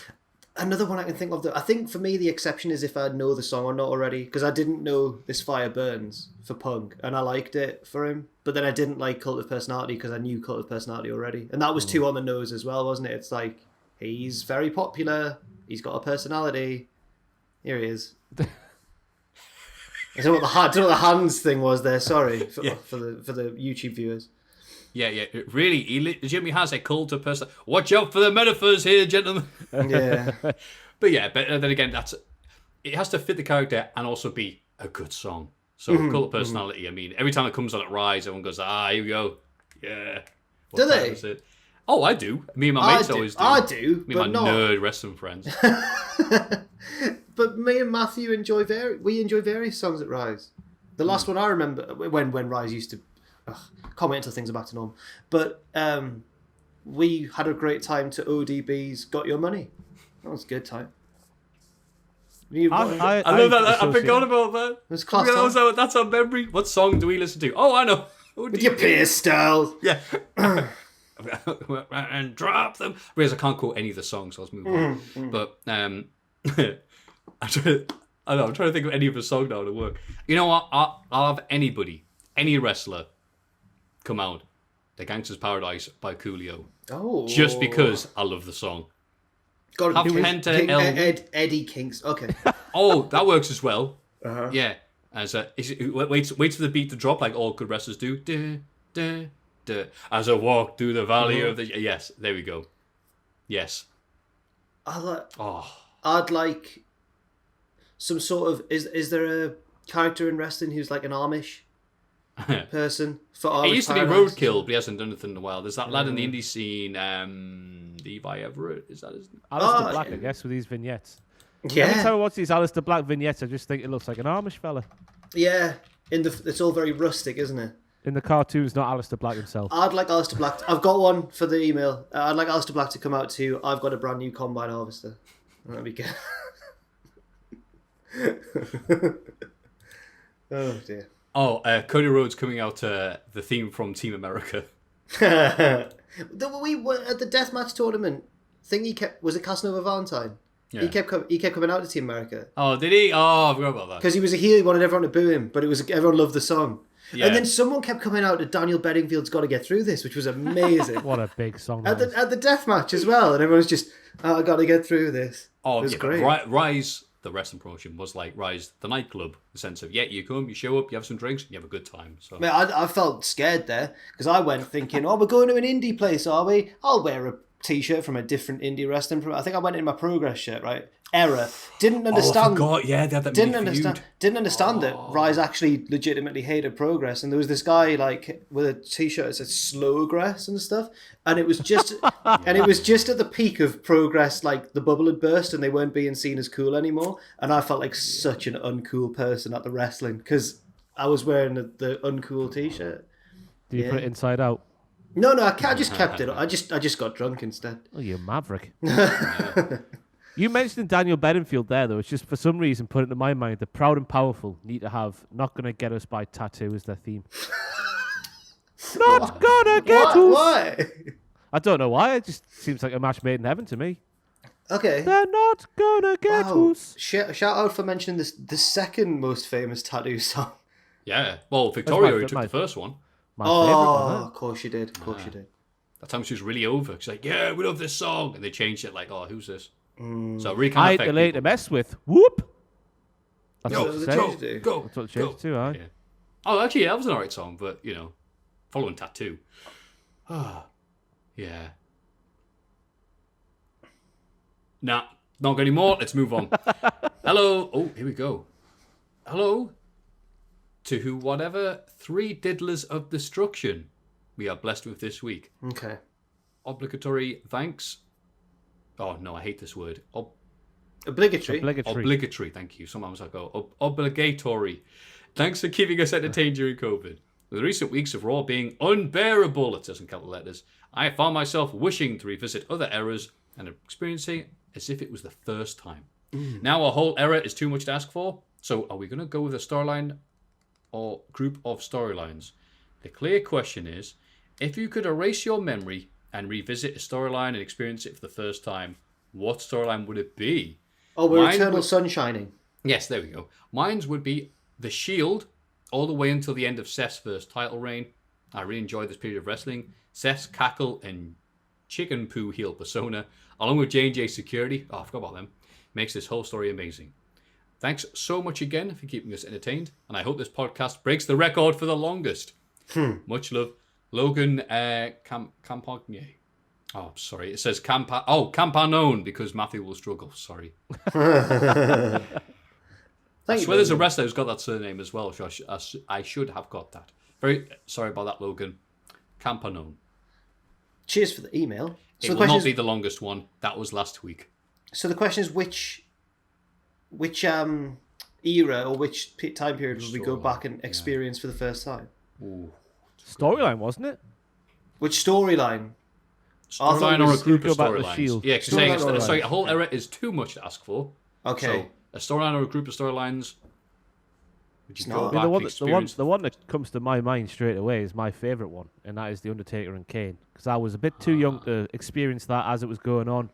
So Kane was already very much established by the time I got into wrestling. So to have that sort of the 6 months before when Paul Bearer was teasing Kane and then Kane's arrival and all that stuff all the way through to WrestleMania 14. I've got a great answer here, guys. Go on. I'd go to WrestleMania 100 and see what's changed. Just say like, what is going on here? What? Right, Do you not so- think that's genius? So I'll be honest. Your reaction was not what I thought. You were both going to go. Oh yeah. When was that? What? When was WrestleMania 100? Raw 100. No, I'd go to What did you say? WrestleMania. I'd go He to wants to go to WrestleMania the future. 100. He Oh, wants to the go to the question future. asked. and Can see he what's ask? changed. And see what's changed. Ah! Thank you. Cheers. Now the pennies dropped. Yeah. Because In the year what's the- 3000. What's yeah, we got it.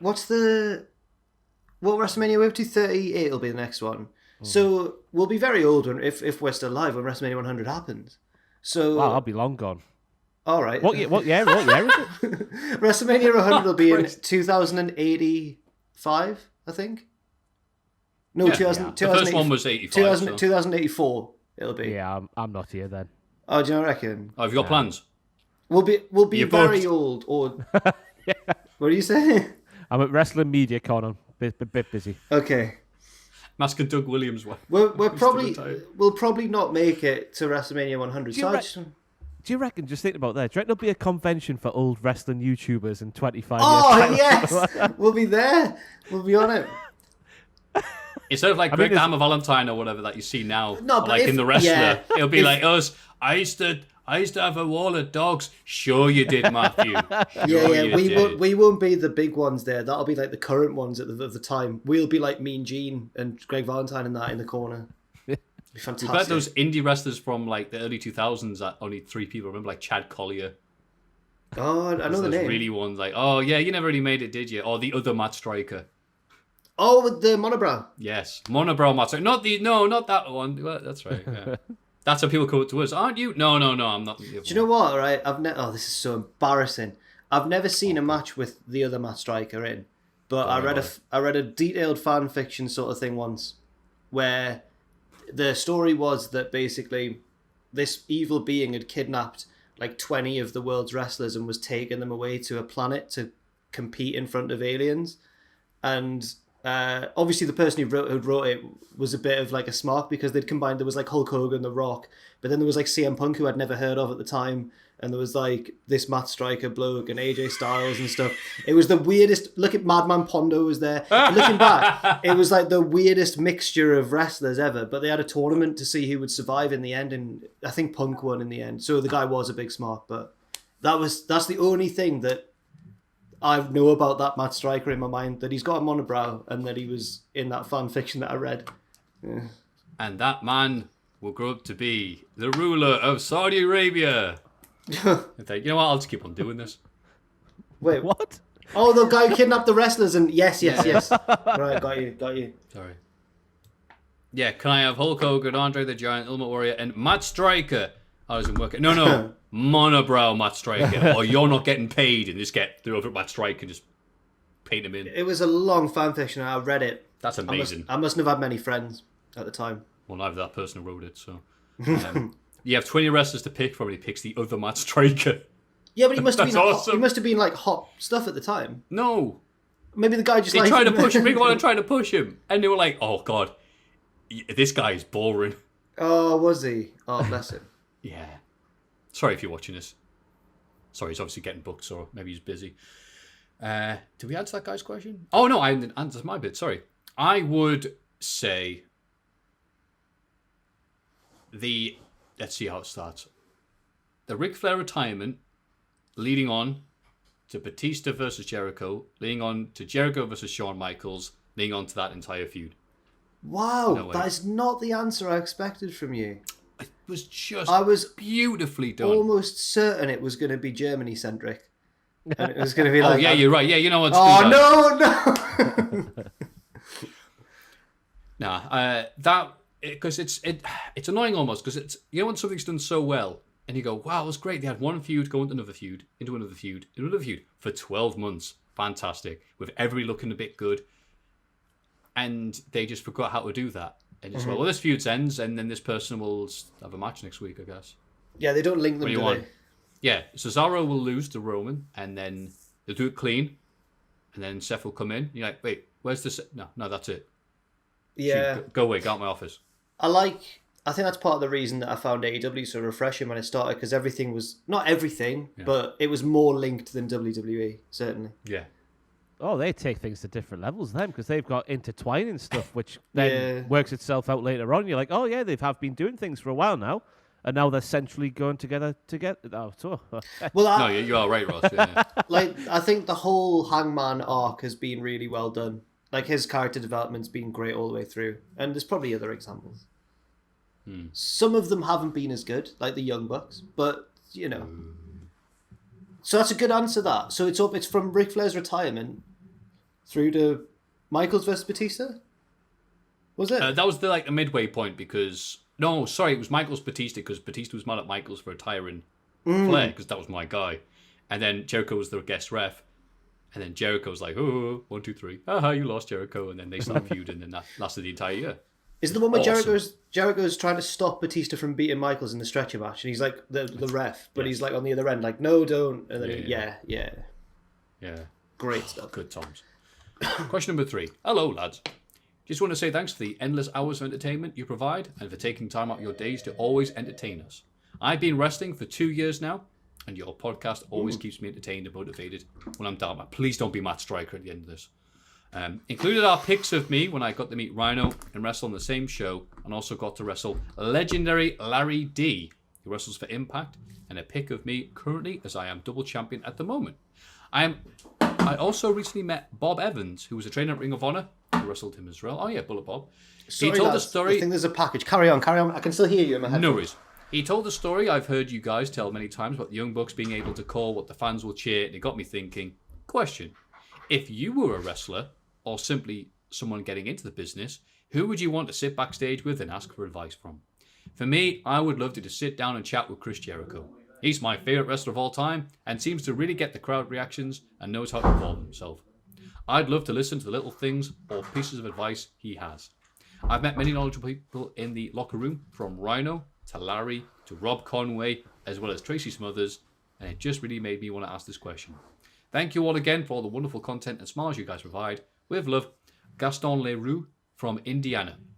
Thank you, Gaston Leroux. And good luck with the rest. Good luck with the rest of the wrestling fights, like Gaston. No one. Ask questions in the mailbag to Gaston. Let's see if you follow me on Twitter, Gaston. Yes, you do. So I will follow you back. You look like Ethan Page. What were you gonna do if he didn't? What were you gonna do if he didn't follow you? I would. No one gets blocked like Gaston. No one gets their mailbag deleted from Maffew's. Sorry. What was the question? Sorry. Just how great we are, basically. Oh no.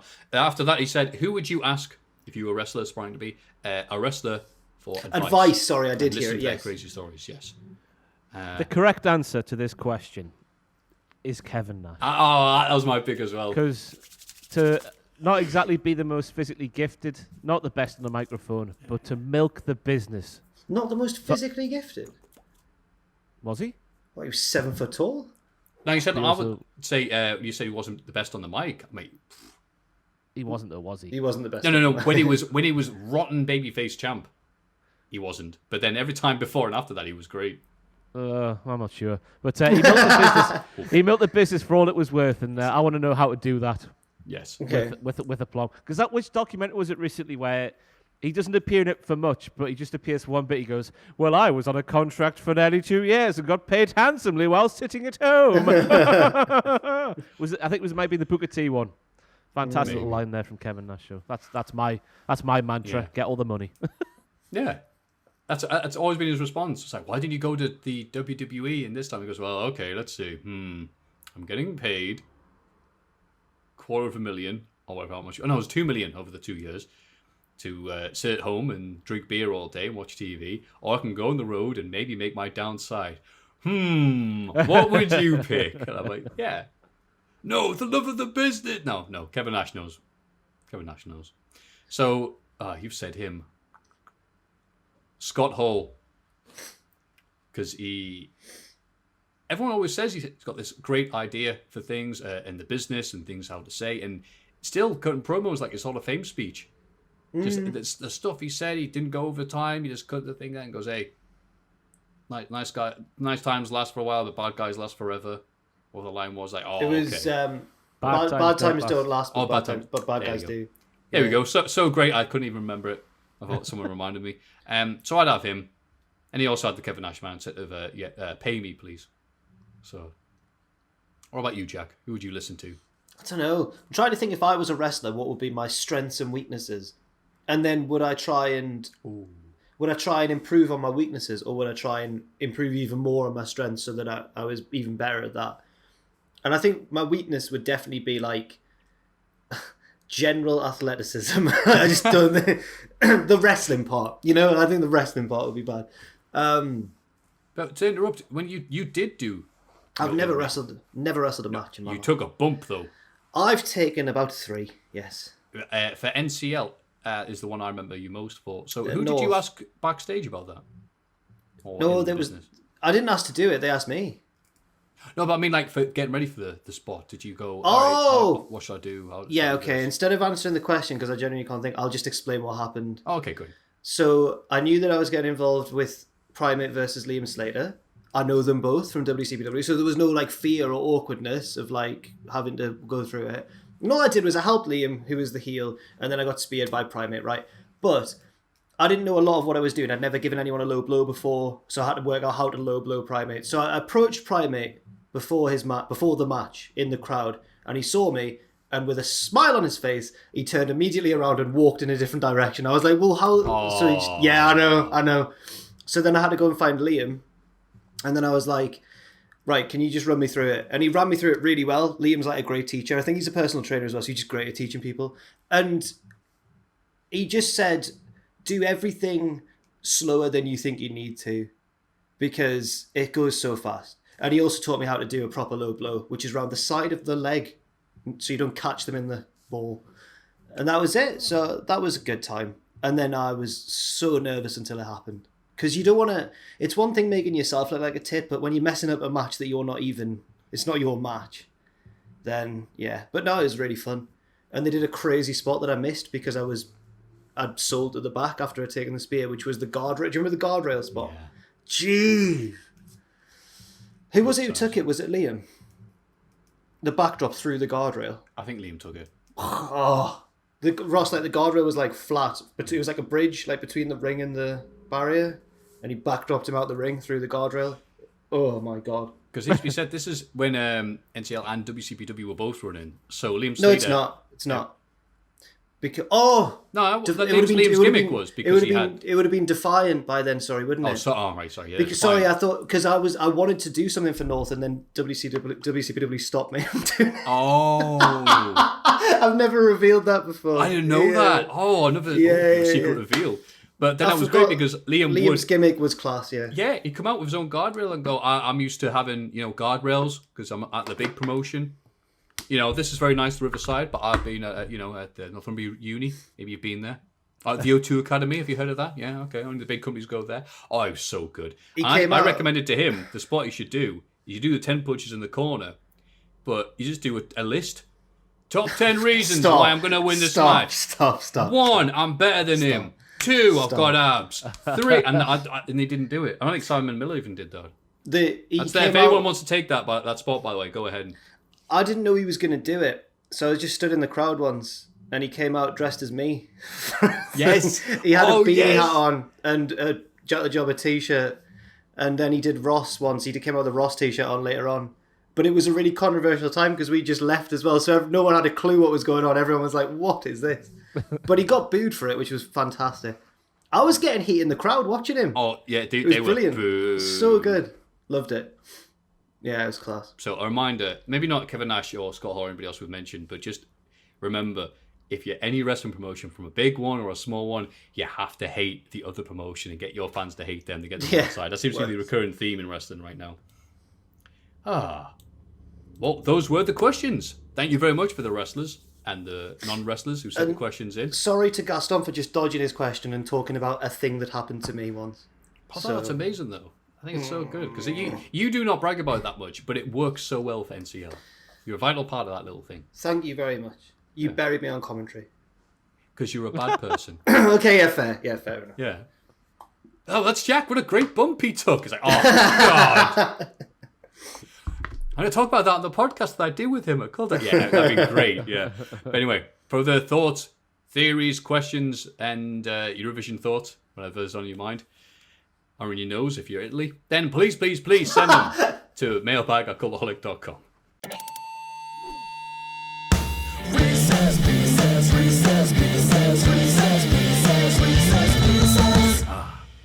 Reese's Pieces. Hi guys, hope you're doing well and your spirits are high as you've presumably entered the third hour of recording this podcast. You know as well. In honour of the Cultaholic Wrestling Podcast, embracing Zoom quizzes approximately 1 full year after everyone else did. I've made up my own round, which I hope you'll enjoy this quiz.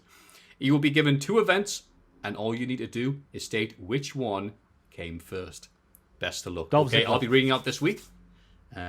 First one doing this, so I hope I don't mess it up. Anyway, thank you from David from Glasgow. Thank you. Hey. What came first? Not Dolph Ziggler. 9 hours later. Hulk Hogan slamming Andre the Giant at WrestleMania 3, or I Want to Dance with Somebody by Whitney Houston in the UK #1. Sorry, are we taking turns? Is this one to Ross and then the next one's to me? And then back to Yeah, we'll do that. Okay. So Ross goes first this time, then Jack, you go first next time. Whitney came first, I reckon.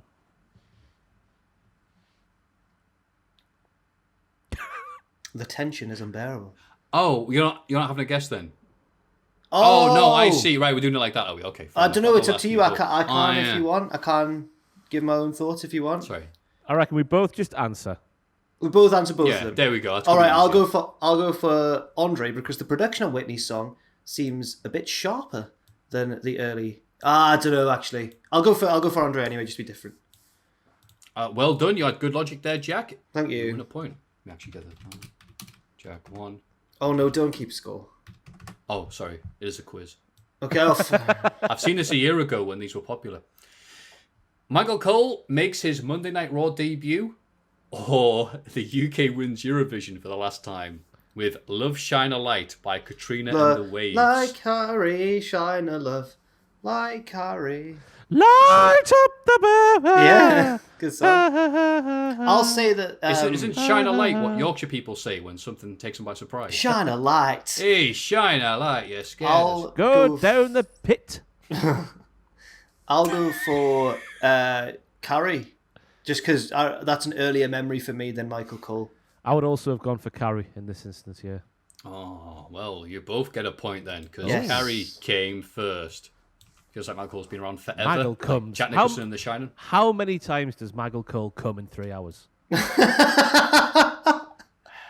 Several. Is that the next question? Red Dead Redemption 2 is released on Xbox One and PS4, or Shane McMahon wins the title of Best in the World at Crown Jewel. I've got no Ross, you idea. go first. I'll go for Shane. I'll go for Red Dead. Crown Jewel was November 2018. Red Dead was October 2018. Wow. Oh. The birth of Lutez, Pachiti's favourite wrestler, or the sinking of the Titanic. Jesus. I'll say the Titanic was first. I would also go for the Titanic being first. You're both very clever and smart and sexy. The Titanic sunk in April 1912. Lutez was born 1916. A young and spring chicken. Heidenreich debuts on WWE TV, or Spy Kids 3D Game Over is released in cinemas. Damn. I'll go for Heidenreich first. My logic here is that this is a terrible bit of logic. Is that the kids in Spy Kids are at an age where like you grow and develop so fast, right? But I feel like the kids look the same in Spy Kids 1 as they do in Spy Kids 3D.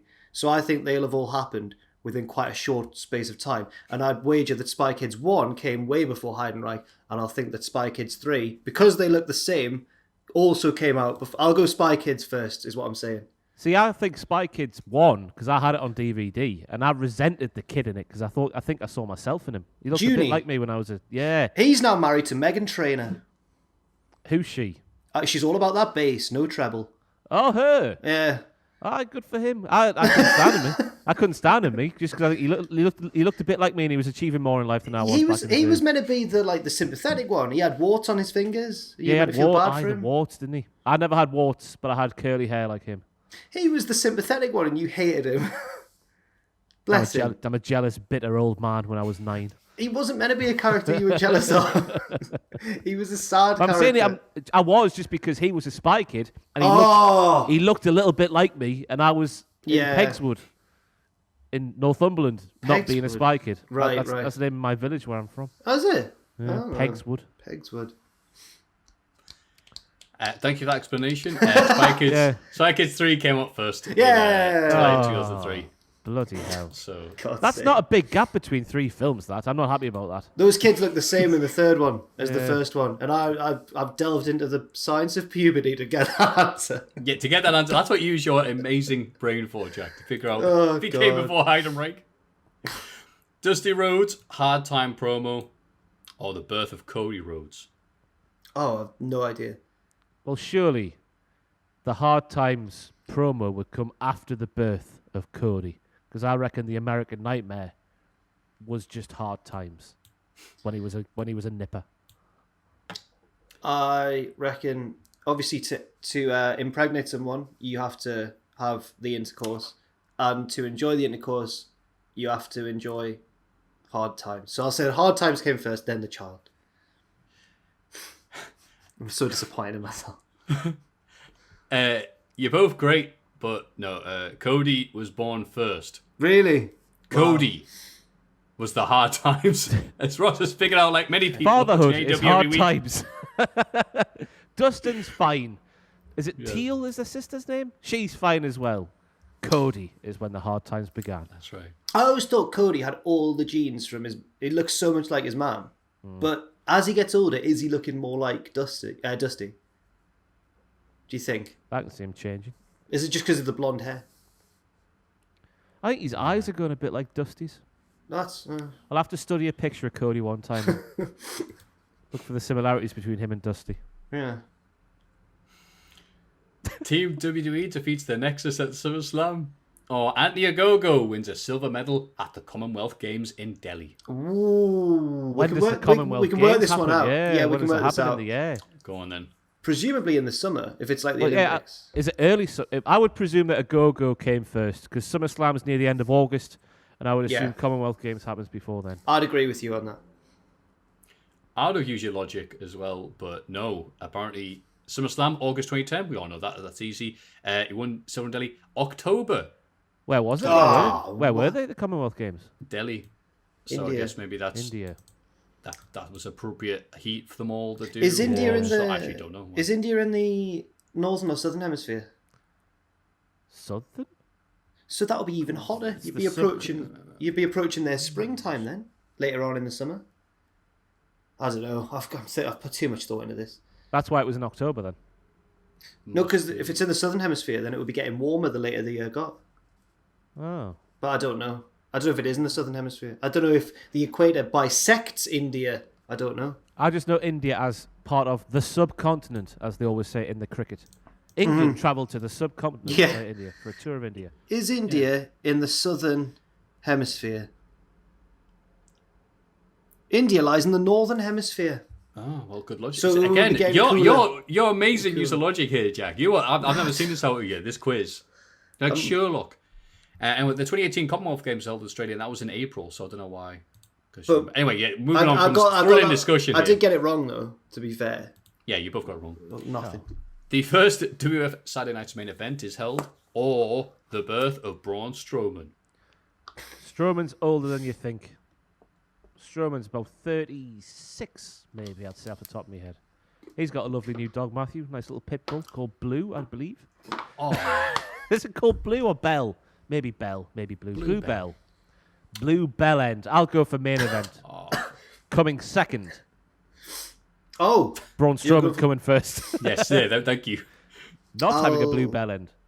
I will agree with Ross and say Braun Strowman first. You're both right. Get in. Saturday Night's Main Event, May 85. Braun, September 83. Good. Oh. Bruno winning his first WWF title, or the JFK assassination. Christ. It's just such a brutal. Sorry, I shouldn't have laughed that much, but it was just a brutal way of just getting it in there. Did JFK get to enjoy this before he didn't? Did you get to watch that footage in school of JFK? Not in school, but We did.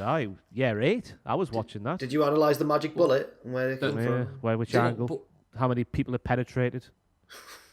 Stop it. Just all for us. Don't bring it. No, not again. We all saw that come from the grassy knoll. So, did you see the footage, or was it a documentary, or was it the film, or what? The whatever cameras were there on the day filming him, and then the head goes and the Sabruder footage. Yeah, they watched the Sabruder film. The slow motion replays of the. Look at his head, kids. What? Yeah, right. I was watching that. Wow. Was this during physics? History. Oh, right, makes sense. Yeah, physics to prove that it was a hoax. I'll go for JFK first because I feel like Bruno won it in like the 60s and the JFK was in the 50s, maybe? I don't know. Since JFK was colour TV, I'm going to go for Bruno first. Oh.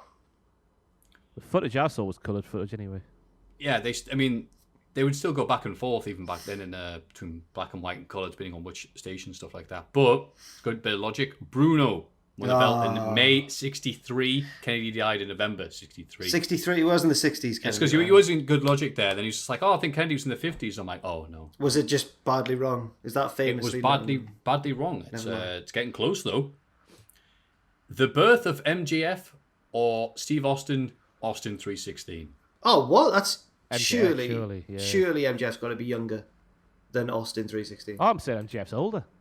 Oh, right, hang on. Yes, that's what I mean, sorry. MJF first. MJF born first. Yes. But he's younger than you think. Austin 316, June 1996. MJF, March 96. Well done. I would never have guessed he was born in 96. Bonus question. to see if we can end this on a draw. What lasted long? Oh my God, the brutalness of this question. What lasted longer? Adnan Virk's stint as Monday Night Raw commentator, or David Blaine's stint living in a glass box above the Thames? Adnan Virk's stint was longer. 6 weeks it was for Adnan, so I'll go for Adnan, yeah. Yeah, there's no way David Blaine spent that long in a box. Adnan Virk, 43 days. David Blaine in a glass box above the Thames, 44 No, he wasn't. days. No, he wasn't. David Blaine was not in a glass box. can't before. believe that. He wasn't. He just wasn't, was he? Do you That's remember just that not when true. it had the guy on GMTV in the morning, like, send him, was it water he had? Just send him up water through the straw thing. David Blaine was in his box. Yeah. Didn't people hit golf balls at it? He got pelted with stuff. That yeah. one of those mini planes? Like a message that says something like, you smell. I thought he flew like a McDonald's burger past him or something. Oh, God, I hope that's true. Wait, I think the guy who came up with this question... the question, which I'll scroll up, I'll get his name again. David from Glasgow came up with that first and then worked backwards, like Ole Anderson's booking. So thank you very much for ending that on a high note, mate. That's great. And the win, close though. Jack was 7, Ross was 6. That's close. Good Nearly brought it back. Good game. But can we all just appreciate Reese's Pieces and the amazing fans that we have? Yes, Asking these that was amazing good, things, and you can send them to mailbag@cultaholic.com. And now I want to look at pictures of David Blaine in a box and see if there were any photos of the planes and stuff that people would harass him with. Shazam. Shazam. It's all Are there about any? the magic. I'll give it 3 more seconds.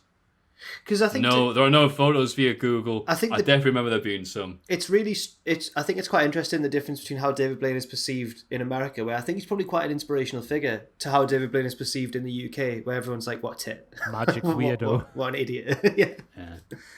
Oh, dear. Yes, that's right. Please let us know your thoughts on David Blaine next Reese's Pieces. Ta-ra. It's Cultaholics.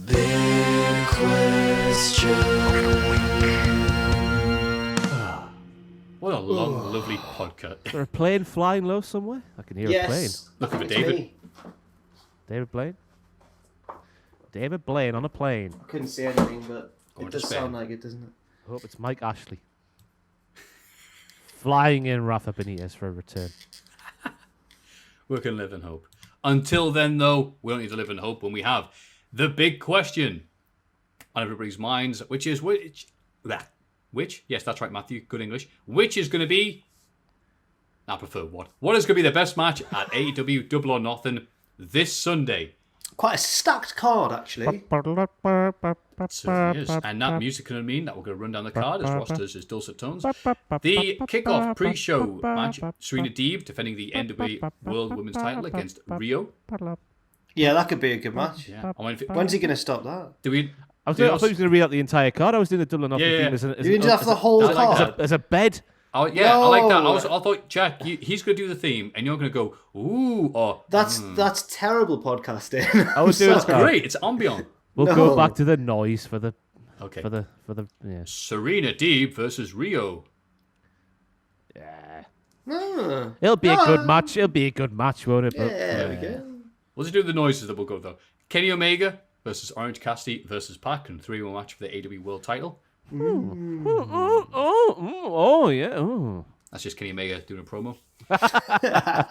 Hikaru Shida versus Dr. Britt Baker, DMD, for the AEW World Women's Title.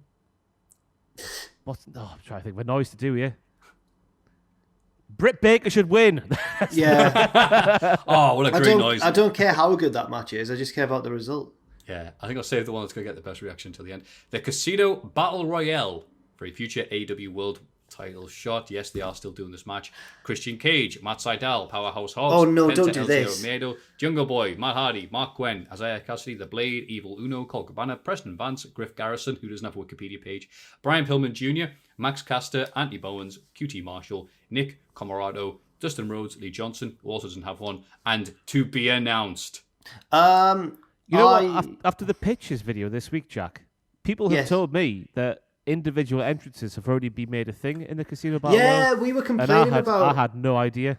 Yeah, we were complaining about something that you agree on, Matthew, is that the bunched entrances make it really hard to tell like what's going to happen. It really affects the quality of the match. But apparently we've just not realised that they've done away with them. I'm gonna say no, it probably won't be. But I they're a guilty pleasure of mine, these battle royals, because stuff just happens in all of them. Not always good stuff, but stuff always happens. TK has promised surprises. He hasn't bigged up the surprises, which is a crucial detail here. He hasn't said it's going to be the best professional wrestler ever or anything, what he was saying with Christian. So I'm excited. Why does he have to mention the surprises? Just don't mention that there's going to be a surprise. Then. Yeah. He's like kidding. He's like, he can't help himself, can he? He's like, whoa, got this thing coming. Whoa. I know. I don't want to give any spoilers, but there may or may not be a secret party for you tomorrow for your birthday. Shut up, you idiot. So that was the noise for that. Hangman Adam Page versus Brian Cage. Oh. Yeah, that could be good, yeah. Two Miro. big lads slapping all the meat. Slapping them. I like someone's optimism here. They put Miro, champion, or Dante Martin, because he has a title shot at AEW, versus Lance Archer. Fantastic scenes. Fantastic. He could do it. Yeah, it could. That's so good. We're going to look so bad if that becomes a shock win. Keeping kayfabe alive, it's brilliant. Yeah. The noise for Miro versus Lance Archer is wow. I would say wow for Hangman versus Brian Cage, and put your noise for the other one, for that in this one instead. I'd swap them around. I'm more looking forward to Hangman and Brian, is what I'm saying. They could both be good matches. Yeah. The Pinnacle versus the Inner Circle in a stadium stampede match with if the Inner Circle lose, they must disband as a team forever. Yeah, I'm a bit wary of this one because like the first one was good. It's the difficult second album by doing the same thing again a year on. Plus, I'm hoping. I don't know if I'm alone in this. I'm hoping that Inner Circle loses, so Inner Circle just stops. Because babyface Inner Circle does not work for me. I think it's time for them to... I think they can all go off and be class separately, especially Santana and Ortiz and Sammy Guevara as well. But it's time for the end. Yeah. Yeah, their theme tune, yeah. Sting and Darby Allin versus Scorpio Sky and Ethan Page. Okay. Oh, be back. Old man. Yeah, but again, I was hoping that maybe Scorpio Sky and Ethan Page would win because that's probably what they should do. But Sting will come in and win the match only after Darby does all the hard work. I would love it if the heels won. Yeah, so would I. Be great if they pin Sting with something like an Irish whip. Oh, snap, man. That's it. Tap out. I hope they get to land like 3 consecutive wrestler maneuvers on Sting because that would be progress in the booking of Sting because so far he's just been impervious to everything. He's been beaten down a couple of times, but he's come back with not a scratch on him, hasn't he? Yeah. The Young Bucks versus Jon Moxley and Eddie Kingston for the tag team titles. There are going to be issues with this match, I think. Because it's between 2 lads who really shouldn't have to sell for much, and then 2 lads who don't like to sell for much. So I'm scared for how it's going to go. I can't see the Young Bucks losing me. I don't know what it is. I'm trying to put it in my mind just a picture of Eddie Kingston and Jon Moxley with the tag team titles, but I couldn't do it. I don't know if it's out yet, but in our predictions video, I lose faith in my prediction of Moxley and Kingston halfway through, and I just keep going with it. And I wish that I'd not predicted them now because I also can't see the Bucks losing. I just don't know how it's going to happen. And the main event, the showstopper, the reason we're all watching this. Cody Rhodes, the hated evil foreigner, will take on the pride of Britain himself, Anthony Ogogo, in a It's Coming Home match. That's not going to be the best match, but it's the match I'm most looking forward to. Ever since you said the other day, like imagine if the crowd was like, there was like a proper arena full of fans with UK fans travelling over like it's a Ricky Hatton boxing match. Yeah, yes. Oh, that would have been amazing, but it'll still be great.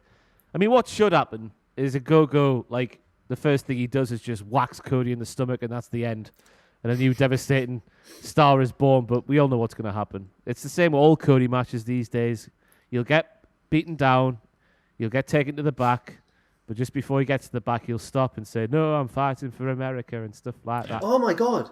Do you remember that brass ring match where Cody spent all of it selling in view of the camera? I'm so hurt. It seems to happen in all of his big matches now. He gets some sort of injury and then gets taken to the back but doesn't quite make it and valiantly fights back and then wins. It's like, I hope it doesn't happen, but I think it's going to, because first of all, you've got America. Second of all, you've got American Dream, the nickname being used this time. So he's fighting for his dad. What other reasons are there? They're all pointing towards Cody winning anyway. But he's about to have a kid. So I think that kid won't want to lose her as a dad, will it? Yeah. So. Well, he did say that as well, but I think I've gone for Anthony Ogogo because I think that Cody will lose and get written off, or beat him but get beaten up anyway after the match. Maybe that's more likely. But I think he'll come back later on as a father, and with the new power of love that he's found through having a child, then he'll get revenge. But I think Ogogo's got this in the bag. I hope so anyway. Yeah. I think Ogogo may lose the match, but more importantly, he'll punch Cody in the muscle that makes him talk. And he'll do the world a favour for a while. So he'll pull his tongue out.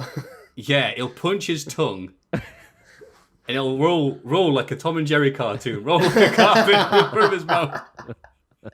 Isn't that when a cartoon's in love with someone? The jaw drops open and the tongue rolls. Yeah. That's right. You'll hear him that alone. And then Jerry the mouse drops an anvil on it or something and goes, "Ah!" Brilliant. Cartoons were stupid. Yeah, well, Cody Rhodes jumps up 10 foot in the air after having his foot punched or something. He'll come back down and he'll roll up. He just won't be able to talk anymore for a bit. Agogo's chasing Cody. Cody paints a tunnel on the wall and runs through it. And then Agogo tries to do it as well and just hits the wall. Great. Looks at the camera and all you hear is womp womp. Yeah. Birds are flying around. Yeah. Yeah, little Cody's flying around. Yeah. All going, USA! USA! And he goes, no, get away from me. This is going to be a good match, actually, if it goes the way we say it. It won't, though. I think it'll be pretty good. I think it could be good. Because I think Cody's bookings got him a lot of... It's lost some of the goodwill in the past year or so. But I think you can still put together a great match, often with people like Shaq, who aren't really wrestlers. When he no-sold Shaq's powerbomb. Yeah. Okay, that was bad. Still trying to figure that out. Well, Shaq... Maybe Shaq will return Oh... from parts unknown. Nah, he used his magic abilities to get out of dodge. Whoa, I gave him a powerbomb and he got up. All right. So what do you think's the best match going to be then, Maffew? Ooh. That's a good question, actually, because moving on from Ogogo and the T-shirt they put out, you see it. United, Ogogo that and one. Cody, United. And I'm like, we're not. But no, it says United and then little letters States and then little letters Kingdom below. That, We're foes, like Matthew. Luger and Bulldog. Like, no. We hate each other. Yeah. I can't see anybody buying that.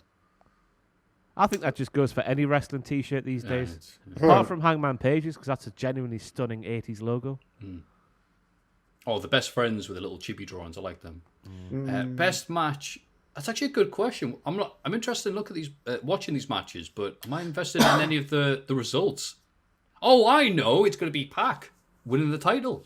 Oh, Maffew. How Yeah. I admire... Go on. You've been watching wrestling for a lot longer than me and Ross. Yeah. No offense. That was a horrible thing to say. I'm so sorry. No, it's true, though. You're slightly older than me and Ross. And I admire your ability to still believe that one of your favourites is going to win when they're not. Because Pac's not going to win, I'm sorry. If I wasn't able to do that, then I don't think I'd be able to watch this with a smile on my face. It'd be me do this podcast week goes, this sucked and this sucked. Yeah. And in fairness, I have done that on more than one occasion. So I'm telling myself, look, I feel like this is going to be a long show. You've got to get excited for something. The possibility of Pac winning is strong. If not that, then Eddie Kingston and Moxley winning the title. Or just Miro and Lance Archer having a good match. Yeah, That's there all I'm you looking go. forward to. Britt Baker might win I think I'll be happy to see that as well. Perfect. Yeah, looking forward to that as well. But I'm also struggling to pick a standout match because this seems to be one where it's more about moments than matches. It's more of it's more of a WWE card in a weird way actually.